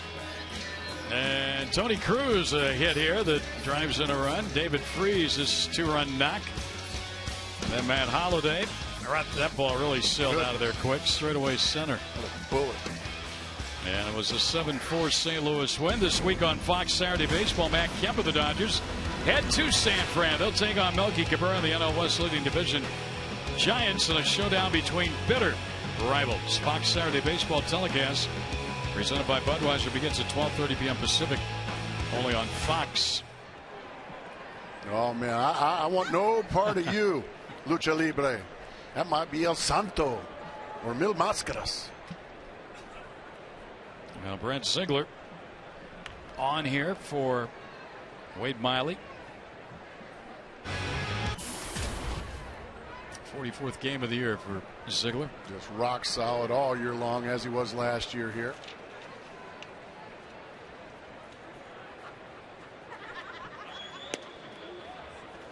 Little low ball one. Miley was not bad tonight. He gave up a lot of hits, but with a 2-run double in the first inning got him. And gave up a run in the fourth. Didn't walk anybody. Mets did make him work, though. And now he's out of there watching. Ground ball to first. Goldschmidt's got it. He'll go to second to Drew. Out to first. Nicely turned. What a nice double play started by Goldschmidt. Ziegler does it again. 3, 6, 3. Now let's grab the bats, Greg Schulte.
To end that Mets 6th inning.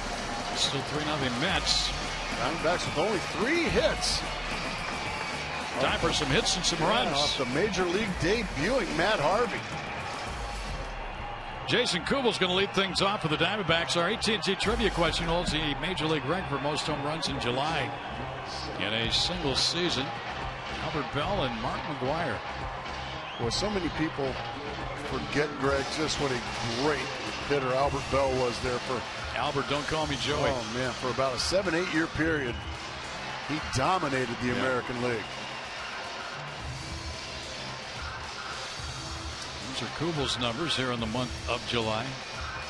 Was 22 runs batted in. Put him among the leaders.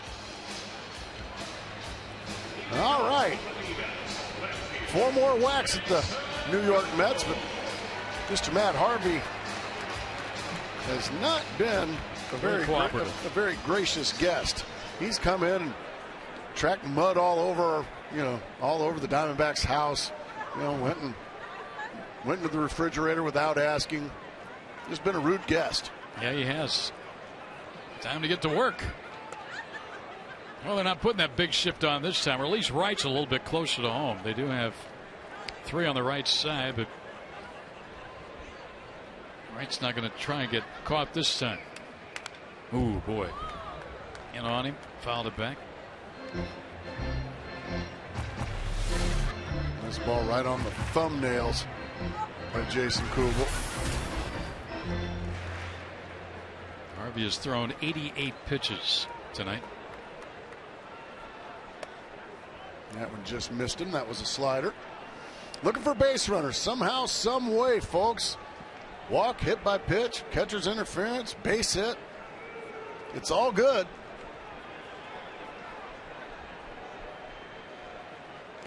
He laid off a changeup there. For some reason, he threw him a changeup, 2-1. Well, when you've got an explosive fastball like this guy does, why risk falling behind 3-1? Run rear back and throw it now. See if Kubel gets something to his liking here on 3-1. Nice job by Kubel.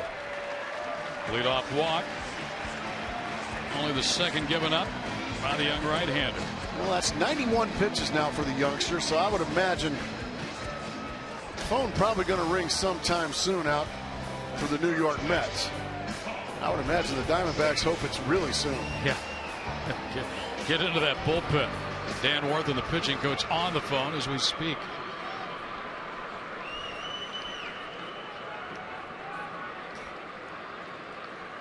Looks like Ricky Bonus. He's not in a hurry to get to the phone. No, the phone's not working. Harvey's doing just fine. Phone's not working. Ring down the dugout.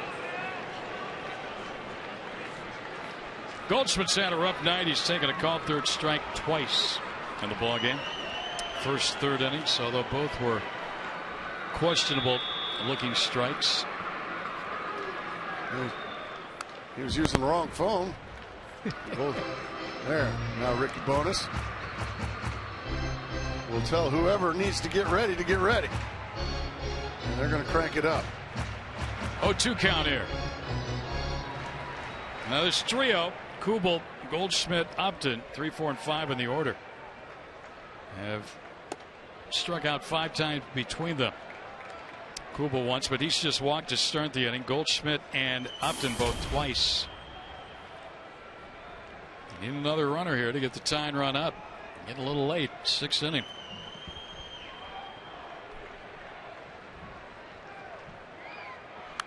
A foul back to the screen. Well, he had a good rip. Had a high slider that time. 95 pitches now for Harvey.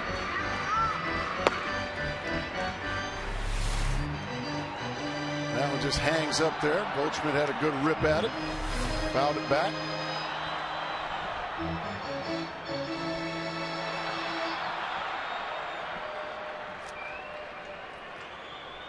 Wade Miley's night is over.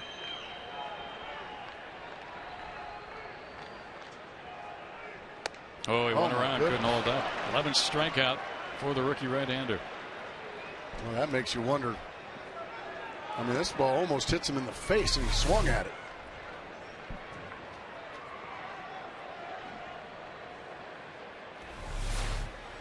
Now a visit to the mound by Dan Worthen. No more than just a, how you feeling here? You okay?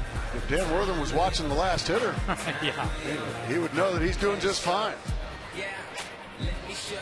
Goldschmidt now struck out 3 times.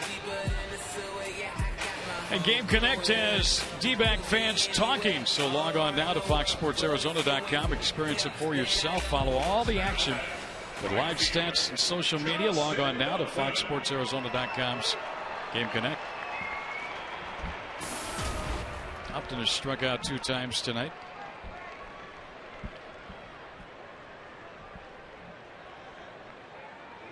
Justin had gone 7 consecutive games without a strikeout before striking out in his last at bat last night. Now 2 times here tonight, and a late swing and a miss, strike 1. There have been a lot of late swings from Justin tonight. Well, this guy's looking like Bob Feller out there on the mound. Rapid Bob. Bullet Bob.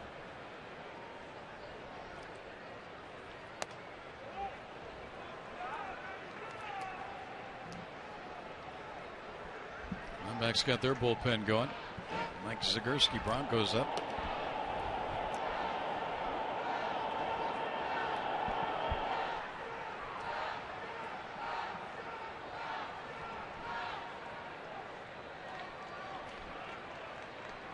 Well, the Mets have not been disappointed by this rookie's first major league outing tonight.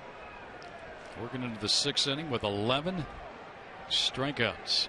You think the New York media is not going to eat this guy? up, but in a good way. Yeah. Yeah. I have a feeling since Jeremy Lin is no longer in New York, it's going to be Harv Sanity. Yeah, I can already see it. Harv Sanity. I want a T-shirt. Already applied the pressure to himself, hasn't he?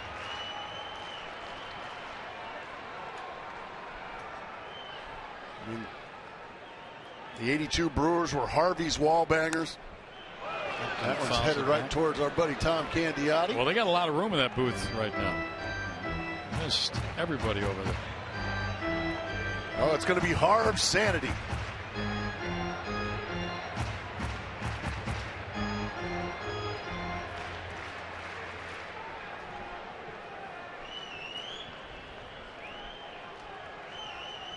I can already feel Matt Mania hitting the Big Apple, because this kid is some kind of impressive. Missed 3 and 2. He's already walked 1 this inning as fatigue starts to set in on the young right-hander. Got 101 pitches. He's thrown 101 really good pitches tonight. Really good. I would imagine if Justin Upton finds somehow some way to get on base here, this may be the last hitter for the young right-hander. Not good in here tonight. Fouled off again. Fastball. He challenged Justin. Justin fights it off, and we'll do it again. Diamondbacks have done next to nothing off of Harv Sanity. Oh, there's the... Yeah, trying anything they can.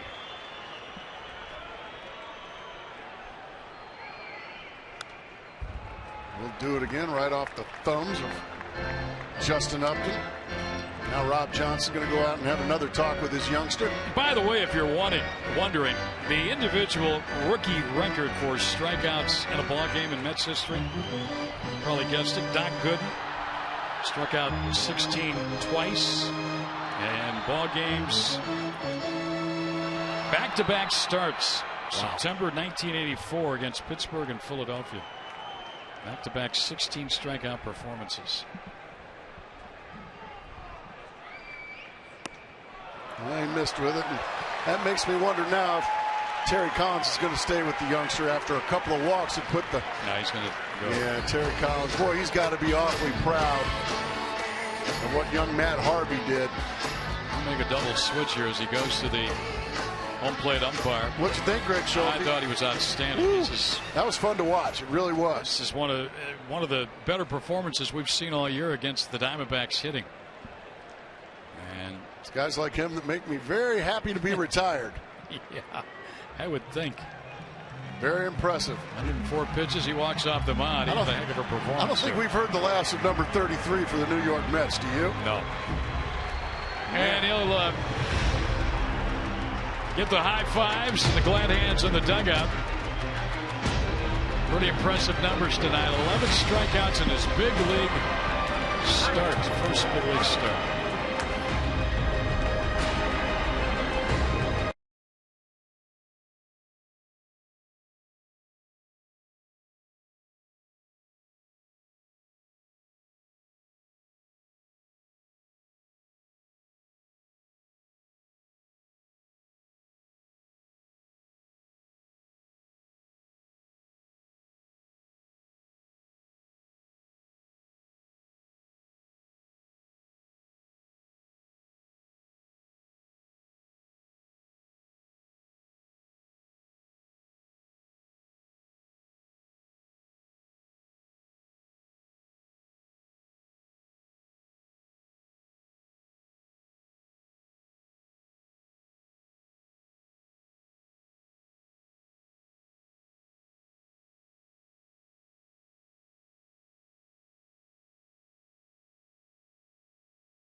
An interactive kiosk right here at Chase Field during any Arizona Diamondbacks regular season home game.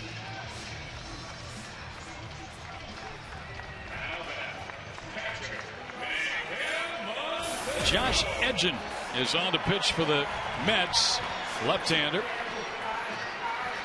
He replaces Matt Harvey. Matt Harvey, at the end of the day, seems like he pitched more than 5 1/3. I just looked at that and I thought the same thing. Yeah, it seems like it's about the 8th inning. Well, that's the thing. When you strike out so many hitters, your pitch count tends to climb. But boy, was he impressive. Now Terry Collins going to have to try and piece it together with a struggling bullpen the rest of the way. You just saw Jordani Valdespin is in the lineup in center. Popped up by Montero on the first pitch, and Data Wright makes the catch at foul ground. And that is a very big second out. Boy, you'll take that. Edgen throws one pitch, a fastball about 6 inches inside, and got Montero to swing at it. And now with no right-hander up in the bullpen, Kirk Gibson's going to call Stephen Drew back to the dugout. And he's going to pinch hit Chris Young. So Drew's being lifted here in favor of the right-handed hitting Young.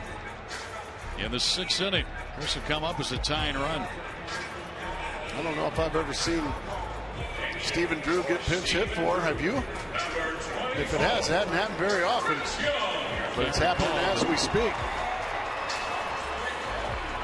Evidently, maybe thinking that this is the shot. Dan Worthen now will come up. Well, I would imagine this is probably coming as a surprise. Yeah.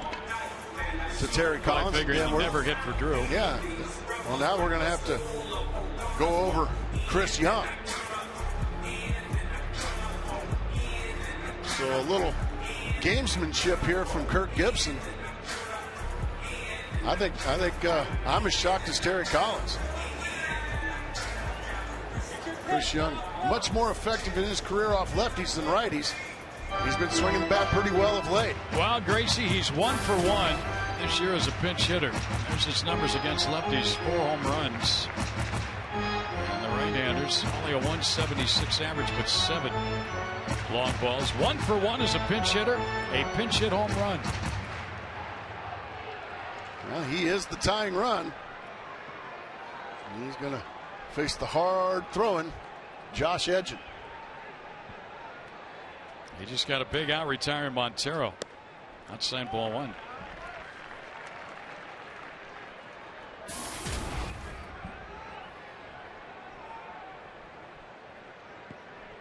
Kirk Gibson going to the bench here and bringing on Young to bat for Drew. Last of the 6-2 on. Tying run up. Out of play. The Mets, our bullpen, not very good. Not very good at all. That's the good news. The Diamondbacks have 10 more outs left against a patchwork bullpen for these New York Mets. They've had 16 blown saves this year.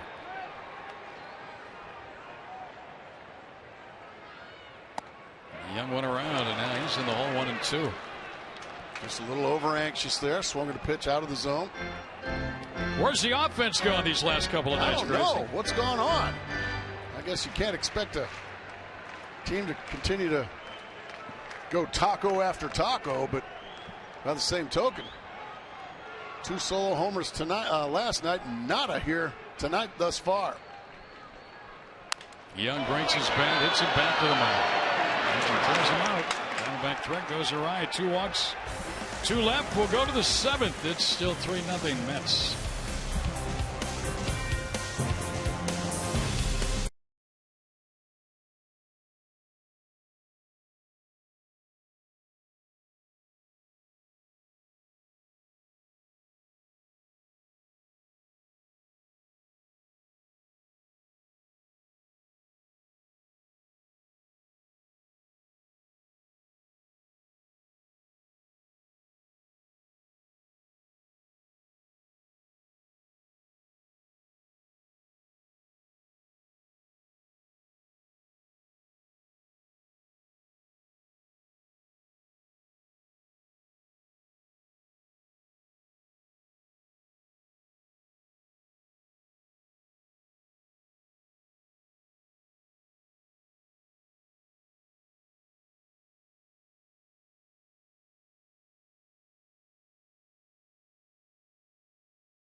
On upcoming schedule, tomorrow night's pitching matchup here. As Coleman, Jonathan Neese.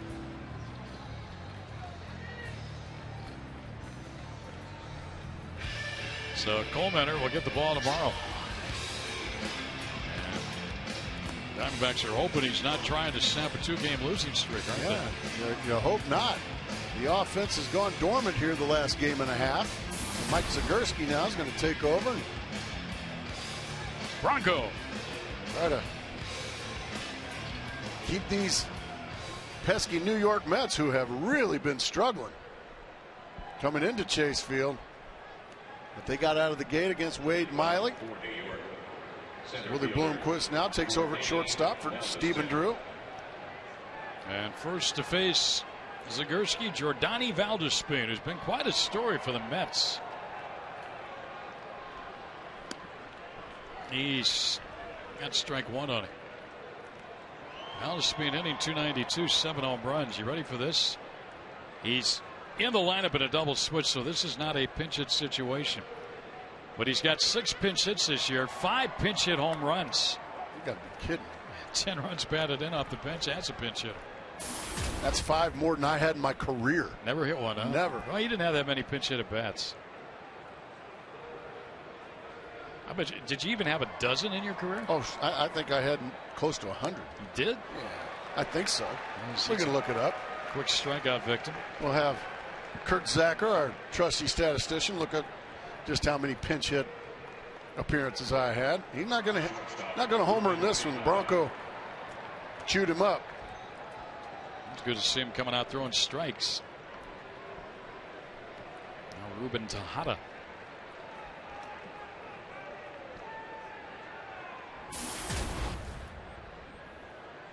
Tejada has one hit, came at the right time at start of the ball game, and the Mets got 2 in the first off Wade Miley.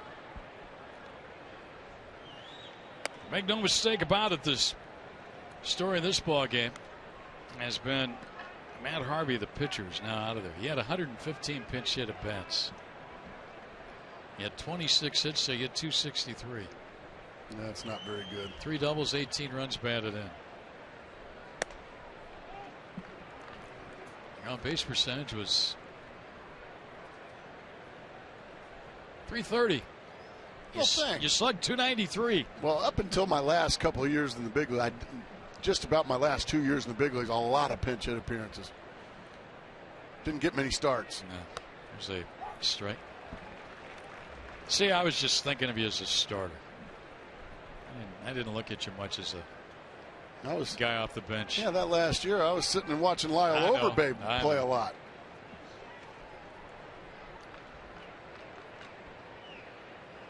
And I enjoyed every minute of it. Lyle's still around. Now he's kind of taken over that role. Pinch hit, occasional start, and mentor that young man.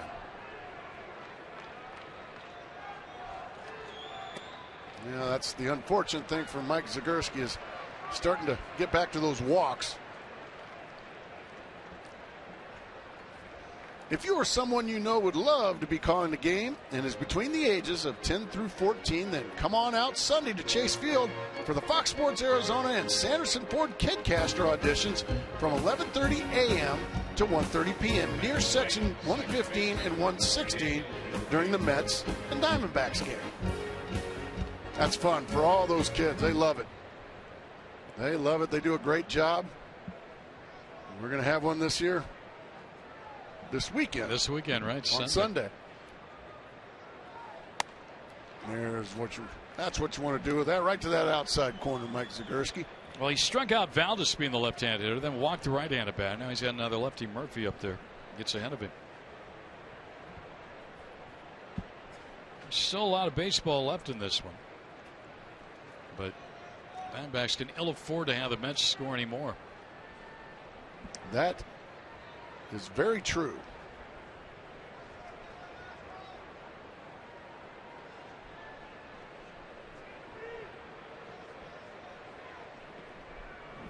Murphy's got one hit. That came in the first inning, and he scored. Both he and Tejada on the Hairston double. Good old Irish name in New York, Daniel Murphy. Yeah, I was going to say. He's out of Florida. Went to Jacksonville University. 13th round pick by the Mets back in 06. Hangs in there well off the left-handers.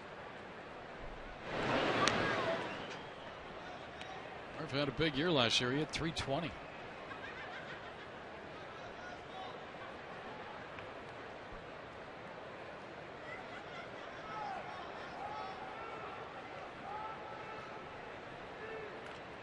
Rights on deck. Diamondbacks don't have a right-hander up in the pen. Another throw over.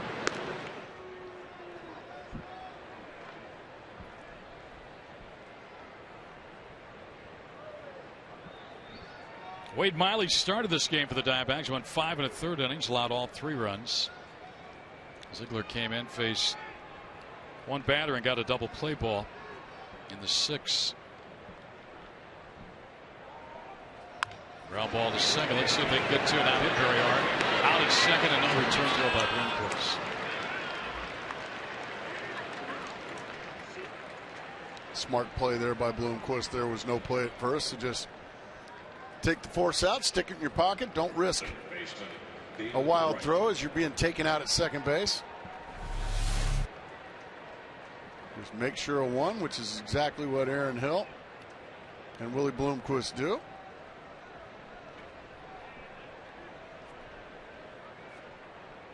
Now you got lefty on the right-handed hitting right. And it looks like they're going to give it a whirl. They're going to let Zagurski go after David Wright. Better be careful. Yes, sir. Although on deck, you've got the lefty hammering Scott Harrison, who's 3 for 3 tonight.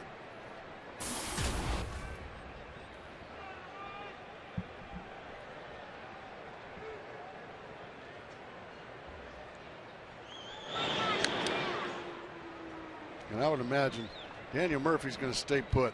They don't want to take the bat out of the hands of David Wright.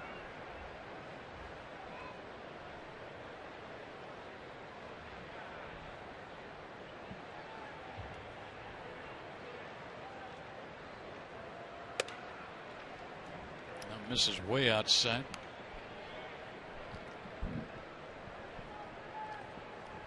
Two nights ago, the Diamondbacks crept over 500. Pulled back to 500 last night.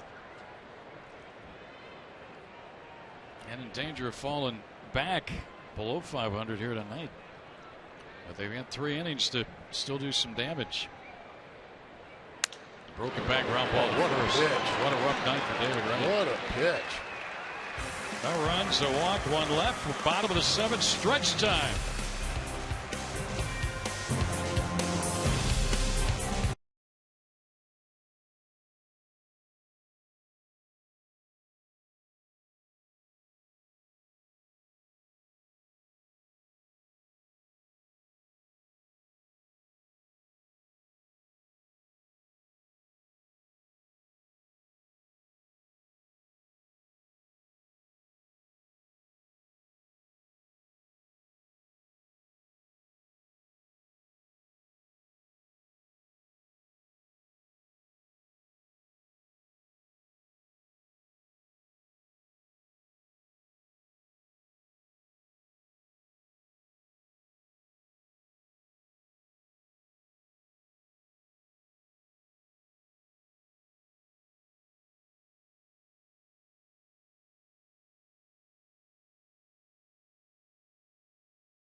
game. It's Miller time, brought to you by Miller Lite. And wow, was Matt Harvey good tonight, making his big league debut in Phoenix against the Diamondbacks. And he had a lot of swings and misses. He went 5 1/3 innings, only 3 hits allowed. Walked a couple, walked 3, and struck out 11. And he was very impressive. Very impressive. He made it look easy. He sure did. The only other guy I know that made it look that easy was Joe Borowski. Come on now. Joe Borowski made it look that easy. Joe joined Todd after the ball game on Diamondbacks Live. He joins us in the booth right now. I mean, he was impressive, wasn't he? Absolutely. He went out there, and I'll tell you what an electric fastball he had. And D-back hitters were just, they were behind. They had no everything. chance. No, absolutely not. And that slider, I'll tell you what, it was tight and sharp. And yeah, and he threw it. It didn't have a. No, it didn't come out of his hand with a loop in it or a hump in it. Absolutely not. He threw it hard, and don't forget about his hitting. Yeah, 2 for 2 with the bat too. How about that?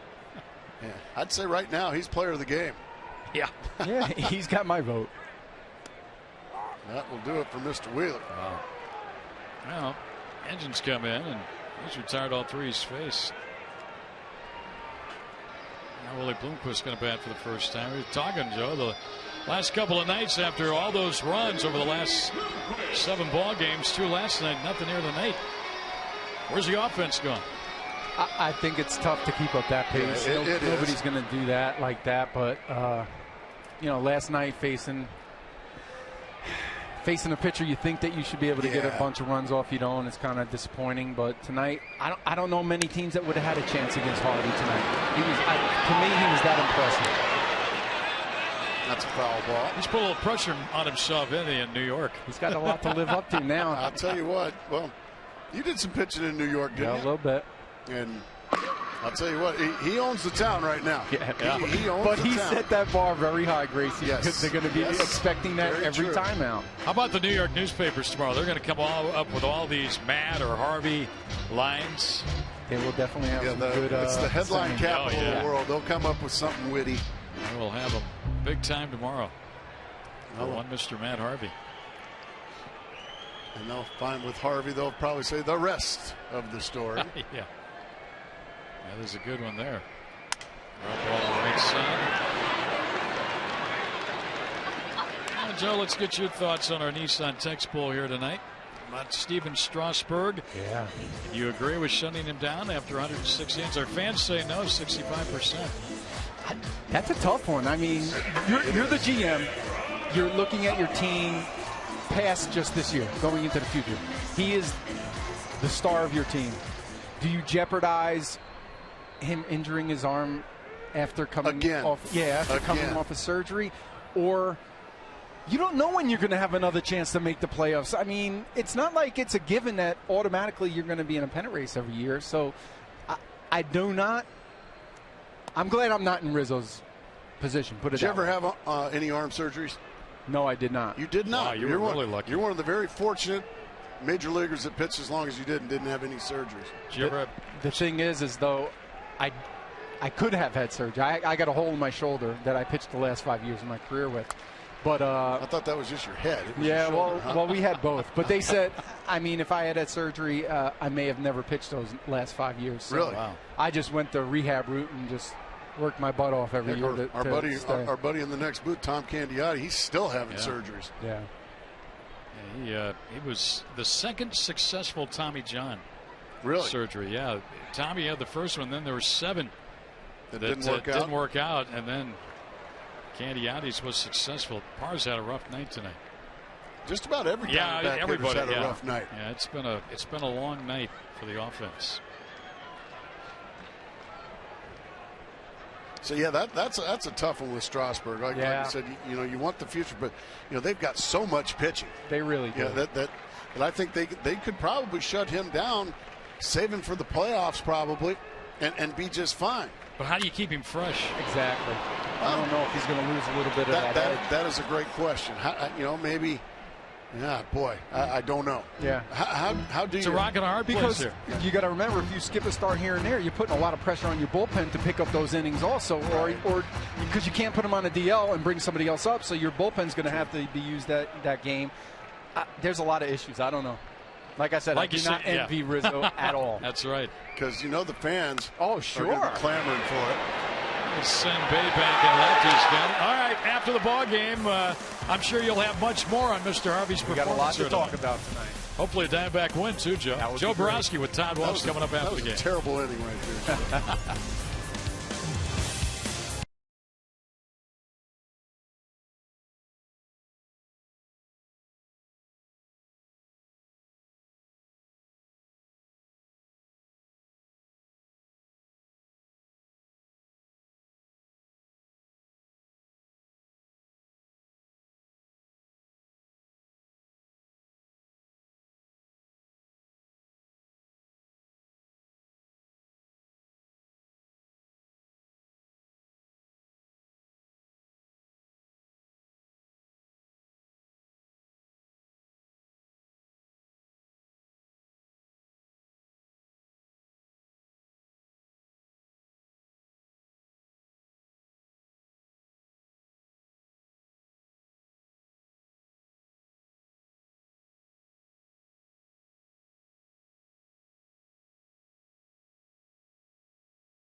Well, we go to the 8th inning, and it's Mets 3-0 over the Diamondbacks.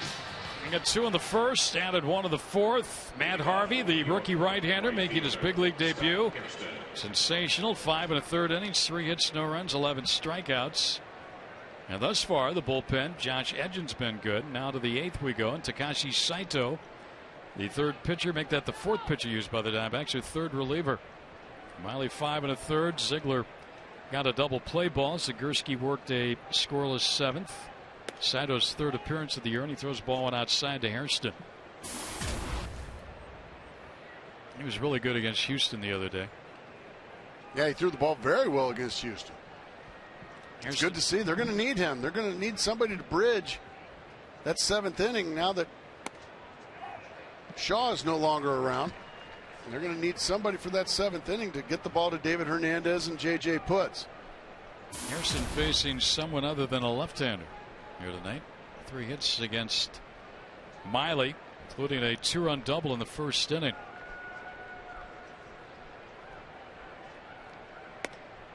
That's the ball. Well, I remember a Diamondback who made his first major league start against the Mets in New York. I think I was there. Yes, you were. He Brandon struck Webb? out 10, didn't he? That first outing. I'm not sure. He had a shutout. I know he threw 7 shutout, if I'm not mistaken. There's a high chopper. Montero. Foul ball at the plate, says Brian Gorman. I think he got bailed out. I do too.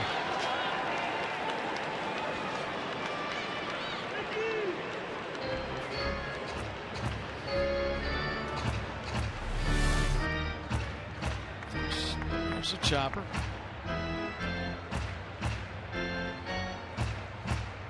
He got bailed out with a foul ball call. And we go back there. Thanks. Thank you very much, Brian. Appreciate it. Really didn't want to have another error on the docket. Brian, one of the good guys.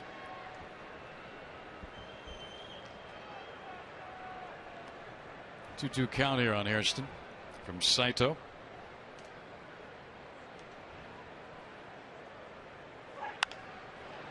Down the right field line, but foul. He's not running.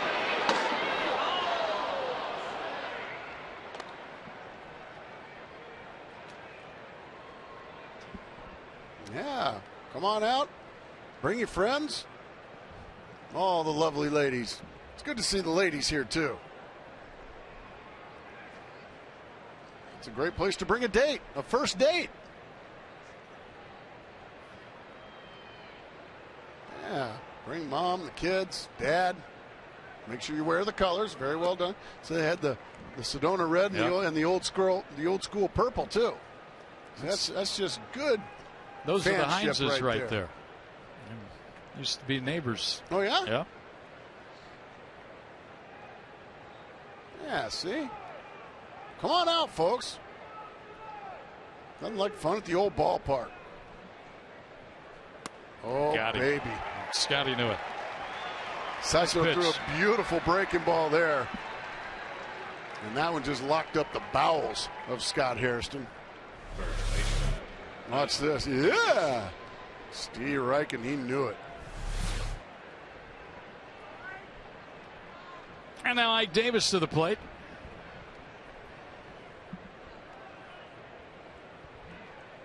Ike's 0 for 3 tonight. I'm sure Ike's daddy, Ron. Somewhere here. Somewhere either here or watching us on TV here. Spent some time with Ron Davis towards the end of his career with the Chicago Cubs. Good man. How many teams can you name that Ron Davis played on? I know the Yankees. Those were his fabulous years as the setup man for Goose Gossage. First, Mike Smith will take it himself. I'll give him to you here in a moment, but let me tell you first. On Friday, July 27th, hey, that's tomorrow night, Gracie. Miller Lite invites any legal drinking age consumer with the first middle or last name Miller to visit Coach and Willie's between 3 and 6 p.m. to pick up a gift card for a free case of Miller Lite so they can celebrate their own Miller time with friends. Well, I'm off tomorrow, right? So I can just head on over there. You're off tomorrow? And well, no, I might just ask. Oh. And head on over to Coach and Willie's and say my name's Mark Miller. Sounds like a fun little giveaway. Got that right. And I'll take my partner Greg Miller with me. I will really be interested to see what their final tally is. Of folks named Miller. Yeah. Jason Bay want to know. Ron Davis played with the Yankees, Twins, Cubs, Dodgers, and Giants. Thanks, Daddy. 2-0 count here on Bay. Out of Canada.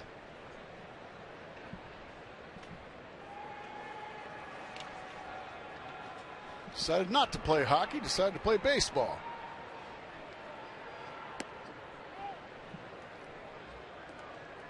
Some great Canadian ball players. Larry Walker comes to mind. Ferguson Jenkins. Hall of Famer Ferguson Jenkins. A Canadian. Justin Morneau. Former MVP of the American League. 4-pitch walk. 4-pitch walk to Bay.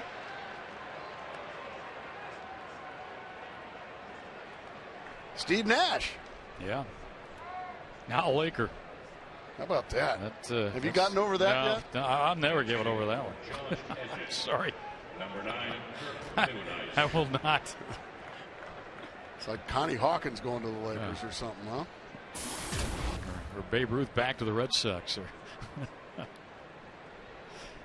Andres Torres has had 2 hits tonight, including a triple and a run scored. Oh, it's Nieuwenhuis, Kirk Nieuwenhuis in this spot. Torres had come out high ball one. Nieuwenhuis has kind of slowed down with the bat of late after a nice start. Average has dropped down to 256.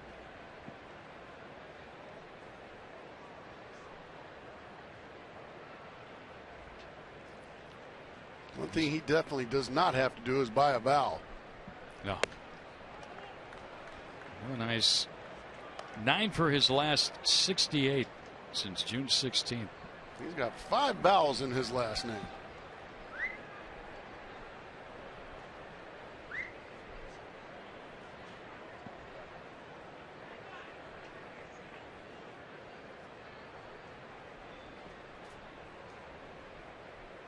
Boy's crowd's quiet tonight, isn't it? Make it 6 fouls.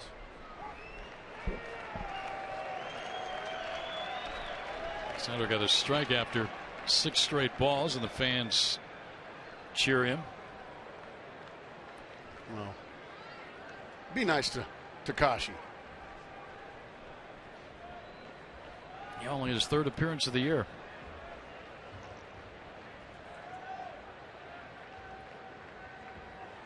There's some gas to the outside corner, 2-2. He's shown good velocity since coming off the DL. Yeah, just couldn't get him healthy all spring or until recently. Messed up a calf and then had some shoulder issues.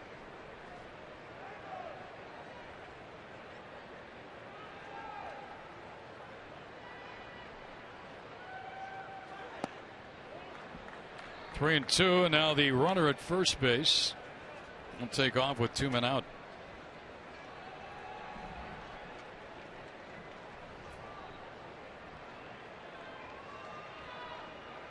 Diamondbacks been limited to 3 hits tonight. The Mets have 9.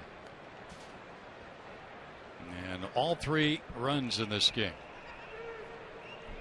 Diamondbacks have 6 outs left, and they can ill afford to fall behind anymore, and that's some gas. Steve right 3, Takashi Saito throws a 0 up on the board. Now he's looking for his offense to come to the rescue. 3-0 Mets.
Well, the very best baseball players in the world are making their way to Phoenix and Chase Field and Salt River Fields. It's the World Baseball Classic. 2013 is the year. The D-backs hosting first-round games, the semifinals, and the championships. We held at AT&T Park in San Francisco. The D-backs, of course, hosted back in 2006. And, guys, just a great chance to see how well the international players are coming along here. International baseball at Chase Field next year. That's going to be fun. It is fun. It is fun to watch. Looking forward to that. Looking forward to some base runners and somebody crossing the plate, and they're going to have to do it against former Diamondback Big John Roush. Aaron Hill first to test him, and Hill had the last hit in this ballgame for the Diamondbacks in the 3rd inning. Roush's numbers. A big right-hander. Gets a strike hit. Roush is 6'11". And he is the tallest pitcher in Major League Baseball history.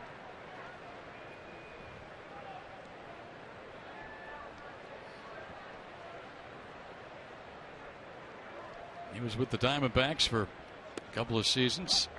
2008, 2009. He gets ahead of Aaron Hill, 1 ball, 2 strikes. First year with the Mets. Was a starter in the big leagues a long time ago. Popped right back over your head here, Gracie. Just up above.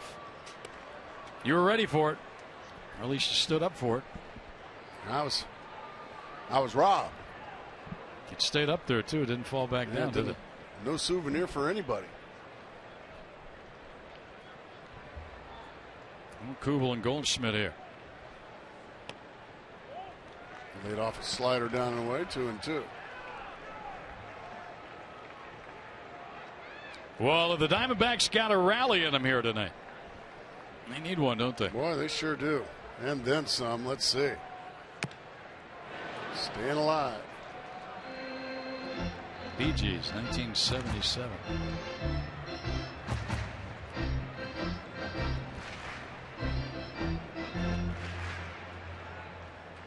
There's your old scouting report. Yeah, we didn't quite have that. No. Line drive to right at short.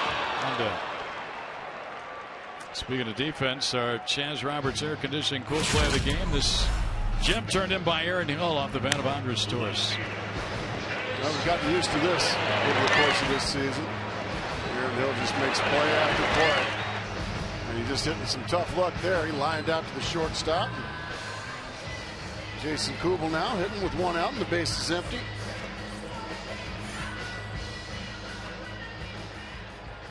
And the old shift is on for Kubel. Not quite as dramatic as the. No. Facing a single and a walk tonight, along with a strikeout. Big swing and a miss.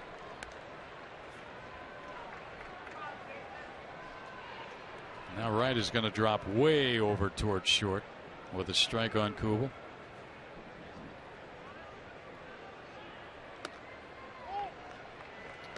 You can imagine what it must look like when Rausch finally lets go of that baseball at 6'11", stretching out toward the plate. He is right on top of you.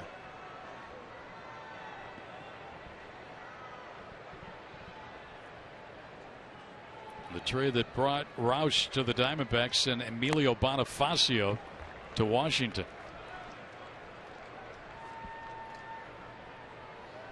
The 1-2 count.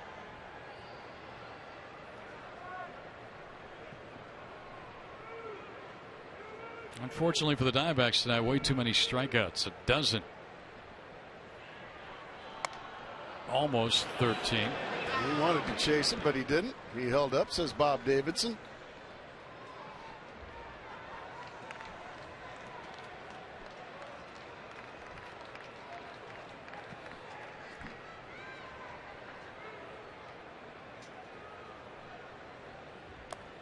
Three and two now, laying off the breaking ball down and in. Diamondbacks desperately need base runners. Somehow, some way. Not necessarily base hits, but base runners. They had 2 on in the 3rd inning, failed. They had 2 on in the 6th inning and failed. Yeah, there's a base run. Second walk for Kubel.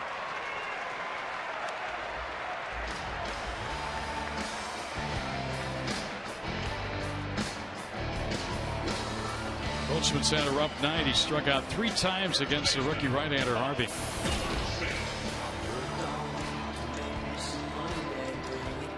Dan Worthen is making a lot of mound visits tonight, isn't he? He sure is. All right. What are you going to do here, big fella? And that is the big fella.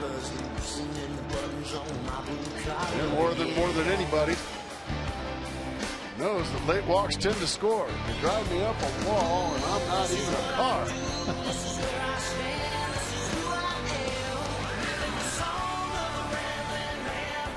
Huh? Oh, okay. Whatever you say there, my friend. I like it, though. Well, let's see. The Diamondbacks can rally now. Goldschmidt stepping in. He wants tacos. I do too. Quite a bit of work to do before that happens. Goldschmidt 0 for his last 14 at the plate now, with his 0 for 3 tonight. Well, he's due.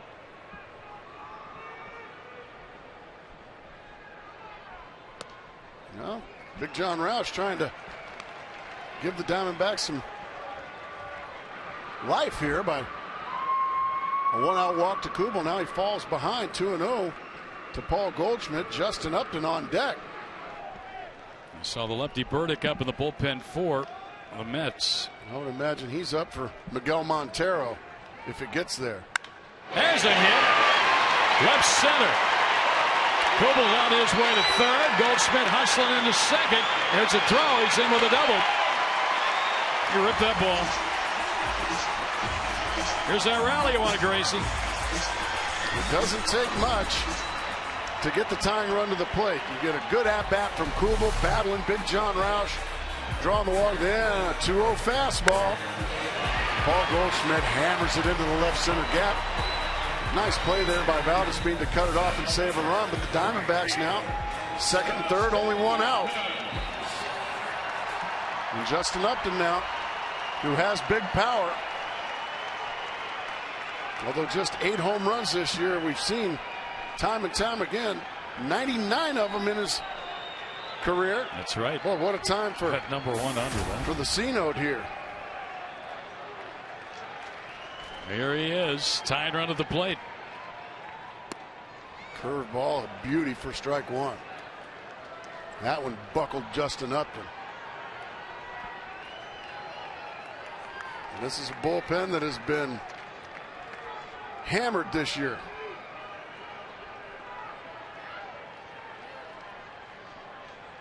And they've gotten to our house here with 1 out, a walk and a double.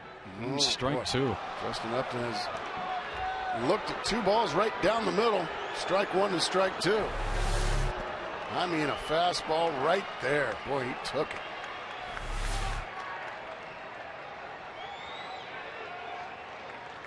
An 0-2 count on Upton. Kubel walked. He's at third. He got there on the double by Goldschmidt. Now trying to rally the Diamondbacks here in the 8th inning. They've got the tying run to the plate. Haven't had much to cheer about all night long. Their second base runner to third all evening. Into right center. Going to be caught out there. Kubel tags, comes to the plate. Throw is through, but not in time. Upton gets a sacrifice fly to make it 3-1.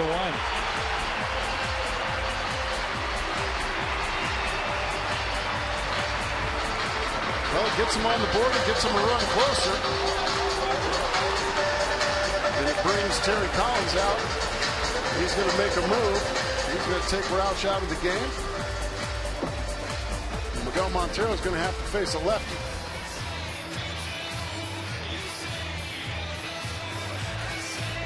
Roush leaves. Burdick comes on. Montero will be at the plate when we come back.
Arizona's coverage of the Diamondbacks with you this season. Subscribe to MLB.tv today to see every Diamondbacks out-of-market game live online and on your favorite devices in HD quality. Visit dbacks.com to order and get more details. MLB.tv, baseball everywhere. That's good. That's my pass list. That is good. They are having fun. That's the way it should be at the ballpark. There you go. Yeah. Look at that little one sleeping in Mom's arms too. With all that racket going on out there. Tim Burdick is on, and he leads all Major League pitchers with his 52 appearances. He's been used a lot. Yeah, we believe. Well, Miguel Montero trying to keep this inning going, trying to keep his team alive. He's got a double tonight. 1-4-3 in the ball game. He's been on fire since the All-Star break. Leads all Major League catchers with 56 runs batted in. Trying to get Goldschmidt home and pull the Diamondbacks a little closer here. A lot of breaking balls from Burdick. He starts him with a fastball low and away. Ball one. Well, there you have it right there. That's how good Miguel Montero's been. He just seems to slow things down. Another fastball, this time for a strike. He was not good against left-handers, well below 200, but those numbers you saw, he's up to 228 against southpaws for the year. So Raj went 2/3 of an inning, gave up a hit, a walk, 1 run thus far. Still responsible for Goldschmidt, the runner at second.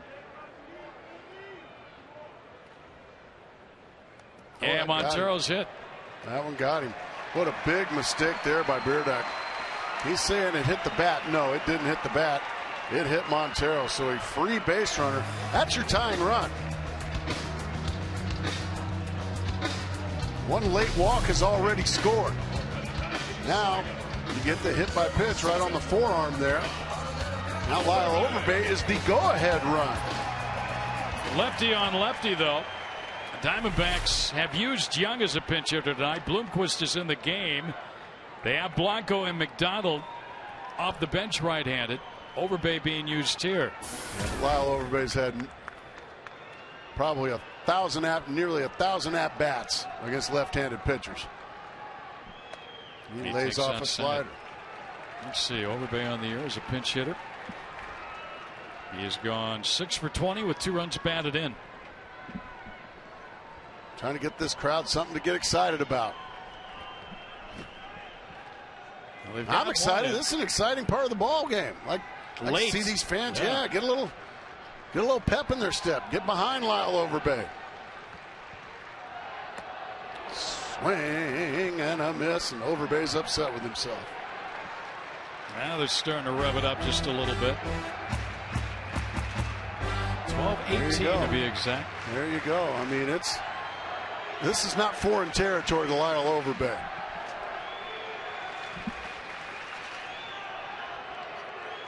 Trying to come up big with 2 outs. Swing and a miss. Strike 2.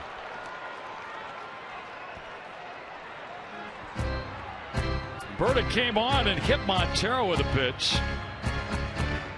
But he's gotten ahead of the pinch hitter Overbay, 1-2. Montero representing the tying run at first base. 2 on, 2 out, and a swing and a miss. Struck him out. The inning is over. So Burdick did his job. We'll go to the 9th. Diamondbacks have got a run on the board, so it's 3-1.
of the trade presented by Ram Trucks. Well, a former Diamondback hurt him tonight. Scott Harrison, this 2-run double in the first inning, gave the Mets a 2-0 lead. And there's a double here. This came in the 5th inning, his 3rd hit of the night. 3 for 4 in the ball game. So Scott Harrison coming up big for the Mets. David Hernandez hoping to come up big here in the top of the 9th inning against the Mets and keep them off the board and give the Diamondbacks a chance in the 9th. It's a 3-1 game. Well, the Diamondbacks have gotten good relief working for Wade Miley. Brad Ziegler did a good job. Ziegler, by the way, that was his 10th double play that he's gotten. Which is in very few innings. There was a reliever. Mike Zagorski came in and did well, and then Takashi Saito behind him. Right-handers have not had much success against Hernandez this season. They're spitting foul ground. Not enough room. Not enough arm length. Out of his reach, strike 1. Yeah, as a matter of fact, right-handers have had virtually no success, have they, Greg? No. 9 for 81, a 111 average, which is the best in baseball among relievers. 9 hits and 81 at bats for right-handed batters against Hernandez.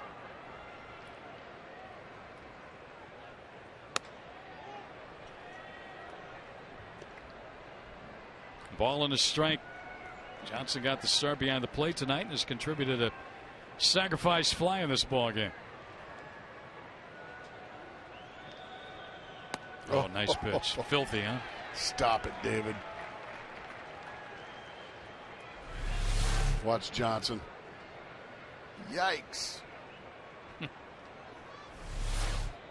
That's one of those where you say, I've been had.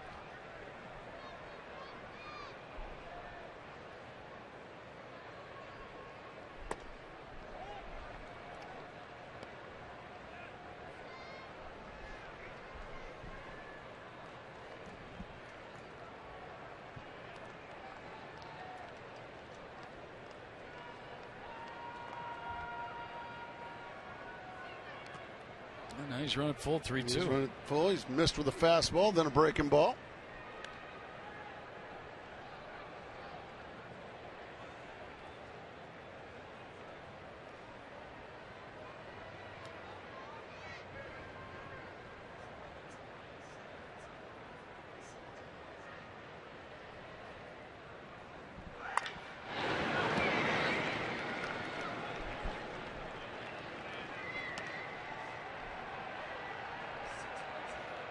Pick out a deserving fan. They're all deserving, but especially that one.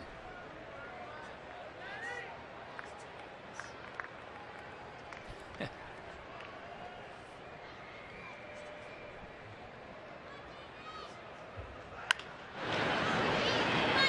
stayed down on Willie, kind of hugged the grass a little bit. He stayed with him, threw him out 1 out.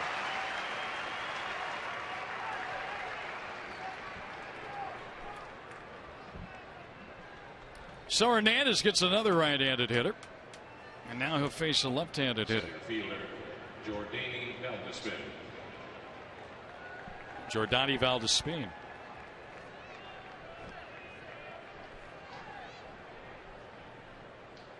Came in a double switch earlier.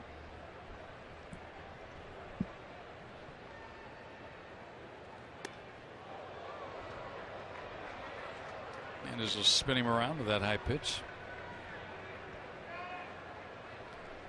The rookie right-hander for the Mets, Matt Harvey, is 3 outs away from his first big league win. Diamondbacks struggled to score tonight. Who's that one? Sky. I mean, that one's way up there. Aaron Hill's going to put it away for out number 2. The Diamondbacks and Miller Lite will host a post-game concert featuring Roger Clyne and the Peacemakers on Saturday, August 25th. Concert's free with a ticket for that day's Diamondback-Padre matchup. Get tickets. Got to call 602-514-8400. Log on to dbacks.com/concert or visit Quick Trip for a special ticket offer from Miller Lite. They were ordering up tickets right there. Now, you noticed that too? Yeah. That's a good ticket. You ever heard Roger Klein and the Peacemakers? Yep. They do a good job. I think I saw promoter Danny Zalesko here tonight, too. Here's Tejada now, and that's a hit. Right-handed batter gets a hit off Hernandez. They'll have to be quick to it to hold him. And Parra gets that ball back in, saying, go ahead, I dare you. It's uncanny the way he throws the ball perfectly to each and every base or the plate. He seems to. Wow.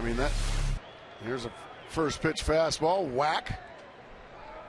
Tejada knows who's out there patrolling center field. It's one of the best arms in all of baseball. Gerardo Parra. And you're right. It's not only strong, it's very accurate. That throw he made to the plate earlier on that sacrifice fly. It was a perfect throw. It was right there. Just the fastest guy on the Mets happened to be running from third. We've seen good arms, but we've seen, arms that they'll get the ball in the vicinity. Yeah, like scatter arms. Yeah. Parra's throws are just right there, it seems like, each and every time. Swing and a miss. Here's the throw we're talking about. This was back in the 4th inning.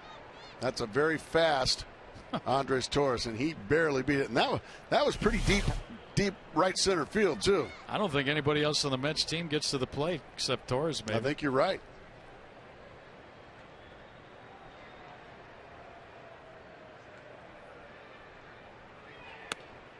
Strike 2. Well, he's been a couple in. I think Harvey might have thought that was a little high. Doing a little talking. Well, that was a belt-high slider. Those are good to take a whack at. 0-2 count.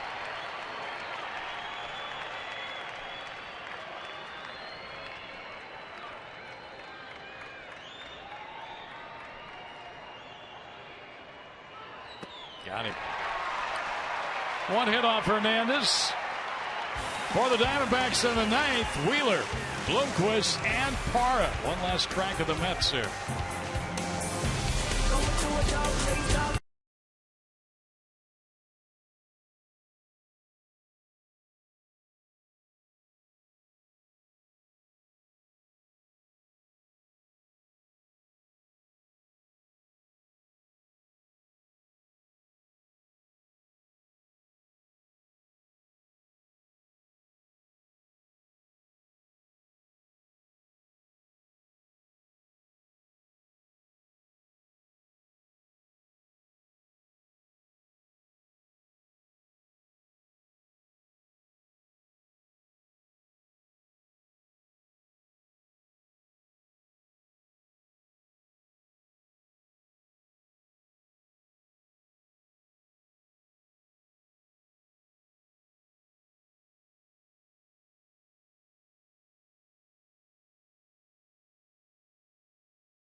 With a 3-1 lead.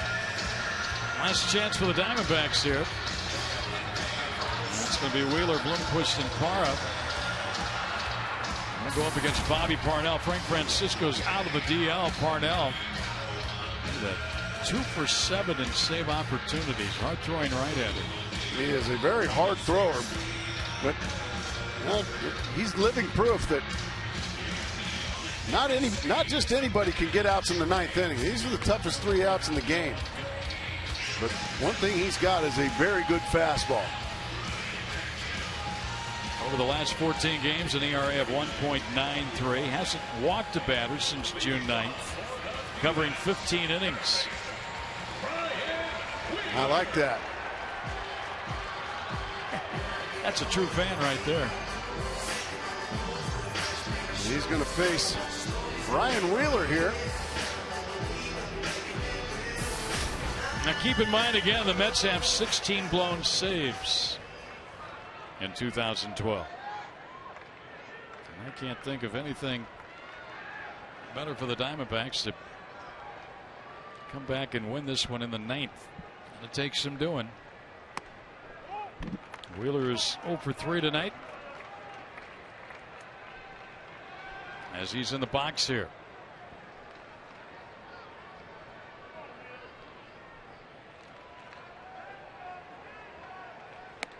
Well, he promptly falls behind quickly, 2-0. It's been Harvey, Edgin, Roush, Burdick, and now Parnell.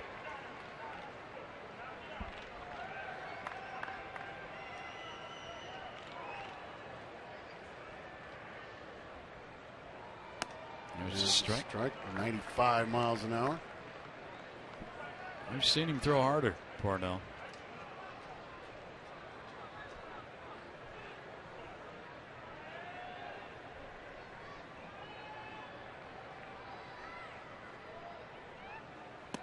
Ball 3. All it takes is one base runner to bring the tying run to the plate. That's what needs to be done.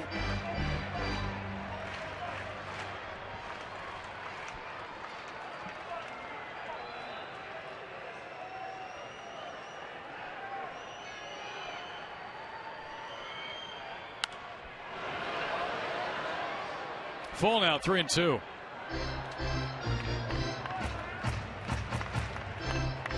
Desperately need a leadoff base runner.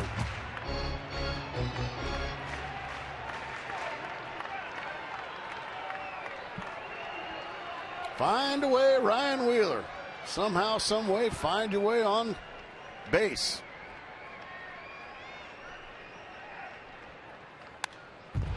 Fouled off a tough pitch there at 97 miles an hour. Ryan had a big year in Reno. Too close to take. So he lives to see another pitch in this at bat.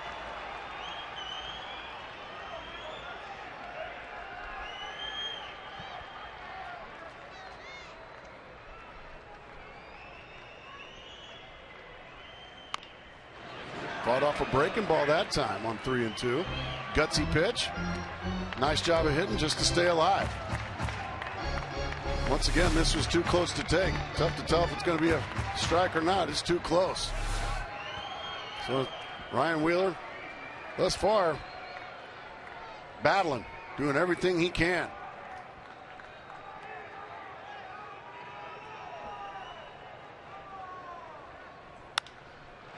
We'll do it again. 98 miles an hour that time by Bobby Parnell.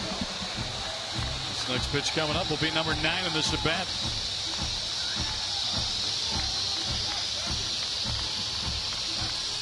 Oh, for a rally here. Base runner gives him a chance. I'll say.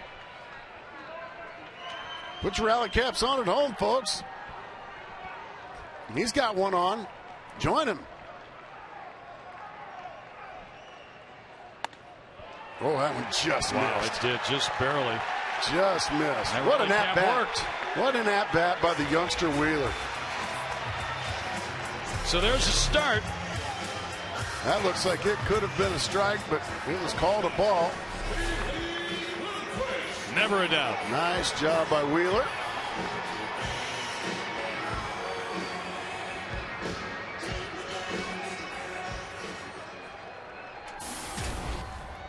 Willie Bloomquist batting for the second time tonight.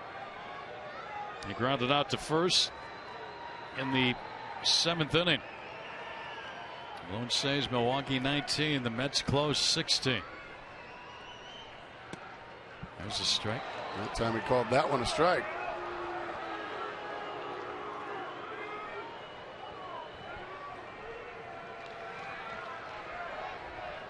Tying run now at the plate.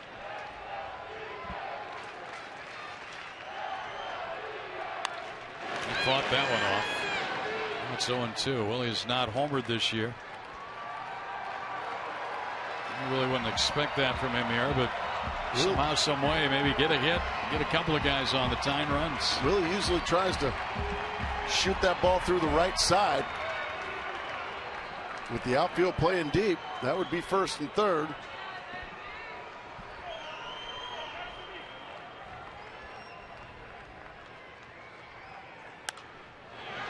Well, he went right down the middle with a fastball in 0-2, and Willie just fought it off. Catcher wants it up. Well, that's belt high down the middle. So Bloomquist, like Wheeler, up there battling. Wheeler coached to walk on a long at bat. Ooh, he just did hold up. He started and stopped somehow, some way. Said Todd Titchener down at first base. Let's see. Let's see what the side view says. Oh boy, that's close. That's probably been called from time to time. Oh, it has. Trust me. Usually when the bat was in my hands. A 1-2 now on Willie Bloomquist.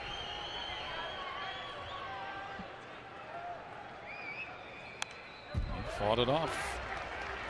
Yeah, really making Bobby Parnell work. And one thing about it, after Bloomquist here, then you get the top of the order up.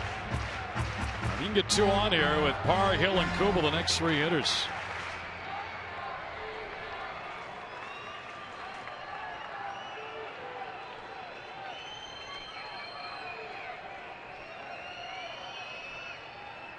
Oh, he changed, and that's a strikeout, one down here in the 9th inning. Couldn't lay off. Yeah, this ball ends up bouncing in front of the plate, but Parnell throws so hard. You can see just how upset with himself Bloomquist is. That is now 14 Diamondbacks strikeouts tonight. 11 by the starter, Matt Harvey. There's been a lot of bat and helmet slamming over there in the Diamondback dugout tonight. Frustrating at-bats from Matt Harvey on through this Met bullpen. Now it's Gerardo Parra's turn to take his chance with this good Bobby Parnell fastball. Gas right by him. 0-1. Parra struck out twice. Bounce back to the mound, fly to left. He's a tying run at the plate. Parra's hit 6 home runs this year. This place would come unglued if he got one out of here right now. He fouls it back. He's in the hole 0-2. Well, credit Bobby Parnell. He is just rearing back and challenging Gerardo Parra. He's beat him with 2 back-to-back fastballs. Now he's got the hammer in his hands. 0-2. We saw him strike out Willie Bloomquist with a breaking ball. Let's see if he goes with it this time. Well, going to try and go with a high fastball, it looks like.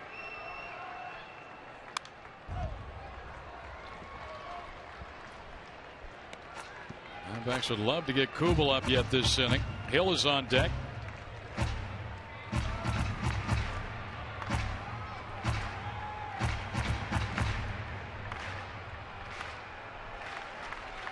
Down a couple in the 9th. Diamondbacks only 4 hits all night long. They have left 9 base runners in this game. So far they have yet to get a big hit. The only run, a sacrifice fly by Justin Upton in the 8th inning. As we said last night, the Diamondbacks were only able to score twice tonight. Through 8 1/3 just once. So all that offense to this point has come to a screeching halt. Good take. Very good take right there. Nice job of smothering that by Rob Johnson, the catcher. That keeps the double play in order. We're looking for his first hit tonight in that leadoff spot of the batting order.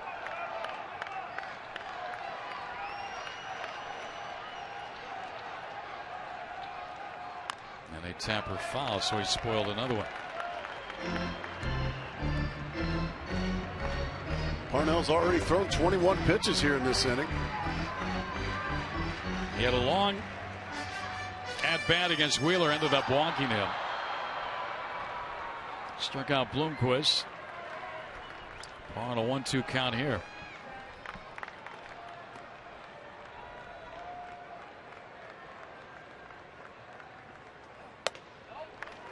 Two.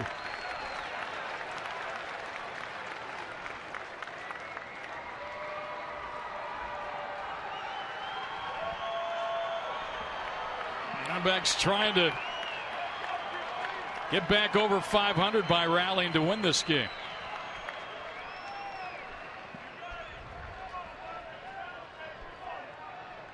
No, that's the Tinkle lady. That's Todd Walsh's buddy. Got him on the high fastball. The frustration continues. 15 Mets strikeouts tonight of Diamondback hitters. You see that one way up out of the zone, about ear high. And the last gasp is now on Mr. Aaron Hill. It was 1 for 4 in the ball game tonight.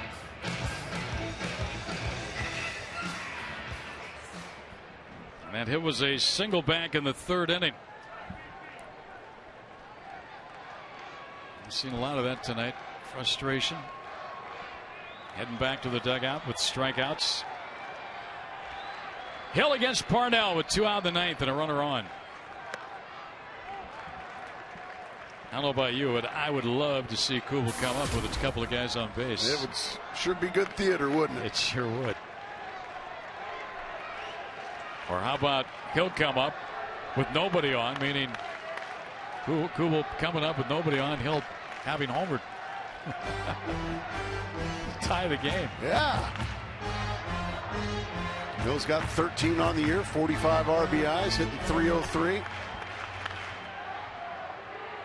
He's 1 for 4 on the night. He's got a fastball that he can handle. He'll be hooking it down the left field line if he can. He missed 2-0.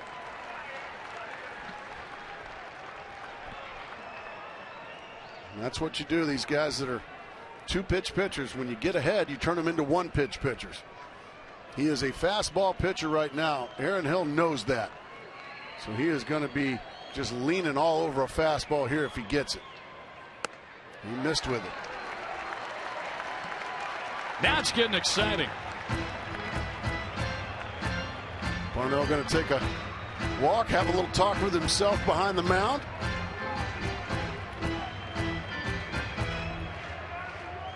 I'll tell you what, this game, one of the longer 3-1 games I've ever been around. It has been a little lengthy. Diamondbacks trying to lengthen it out even a little bit more here.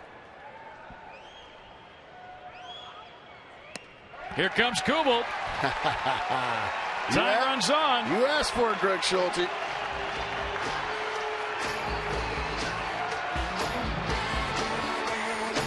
Well, they're all excited out there in Kubel's corner.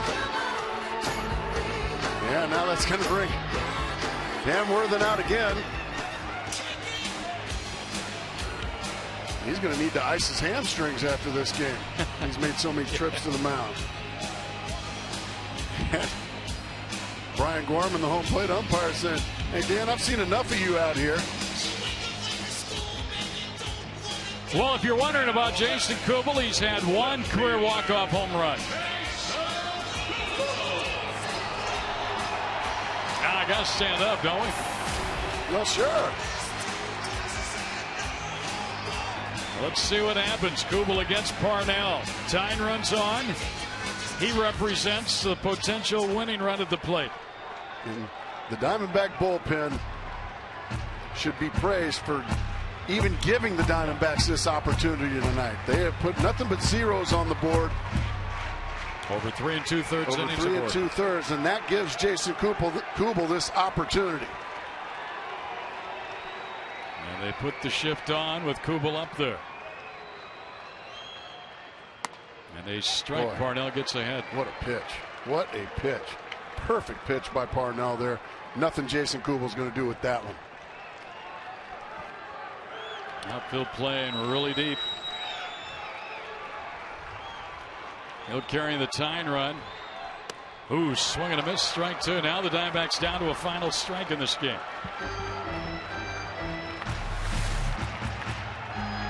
Yeah, another one up out of the zone. We throw as hard as Bobby Parnell. You're not going to catch up with that one. They've got the rally masks. Those are inside out lucha libre masks. Rally masks. I like it. Down to their final strike.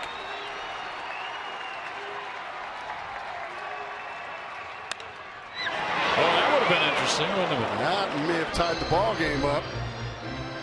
Good speed out there in Wheeler and Hill.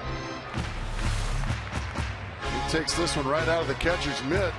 Swats it the other way. Just missed. The masked men. Just a couple feet foul. He's sitting on an 0-2 count. Always tough for a hitter. Trying to battle his way through here against Bobby Parnell. Jason Kubel. Time runs on. 2 outs in the 9th.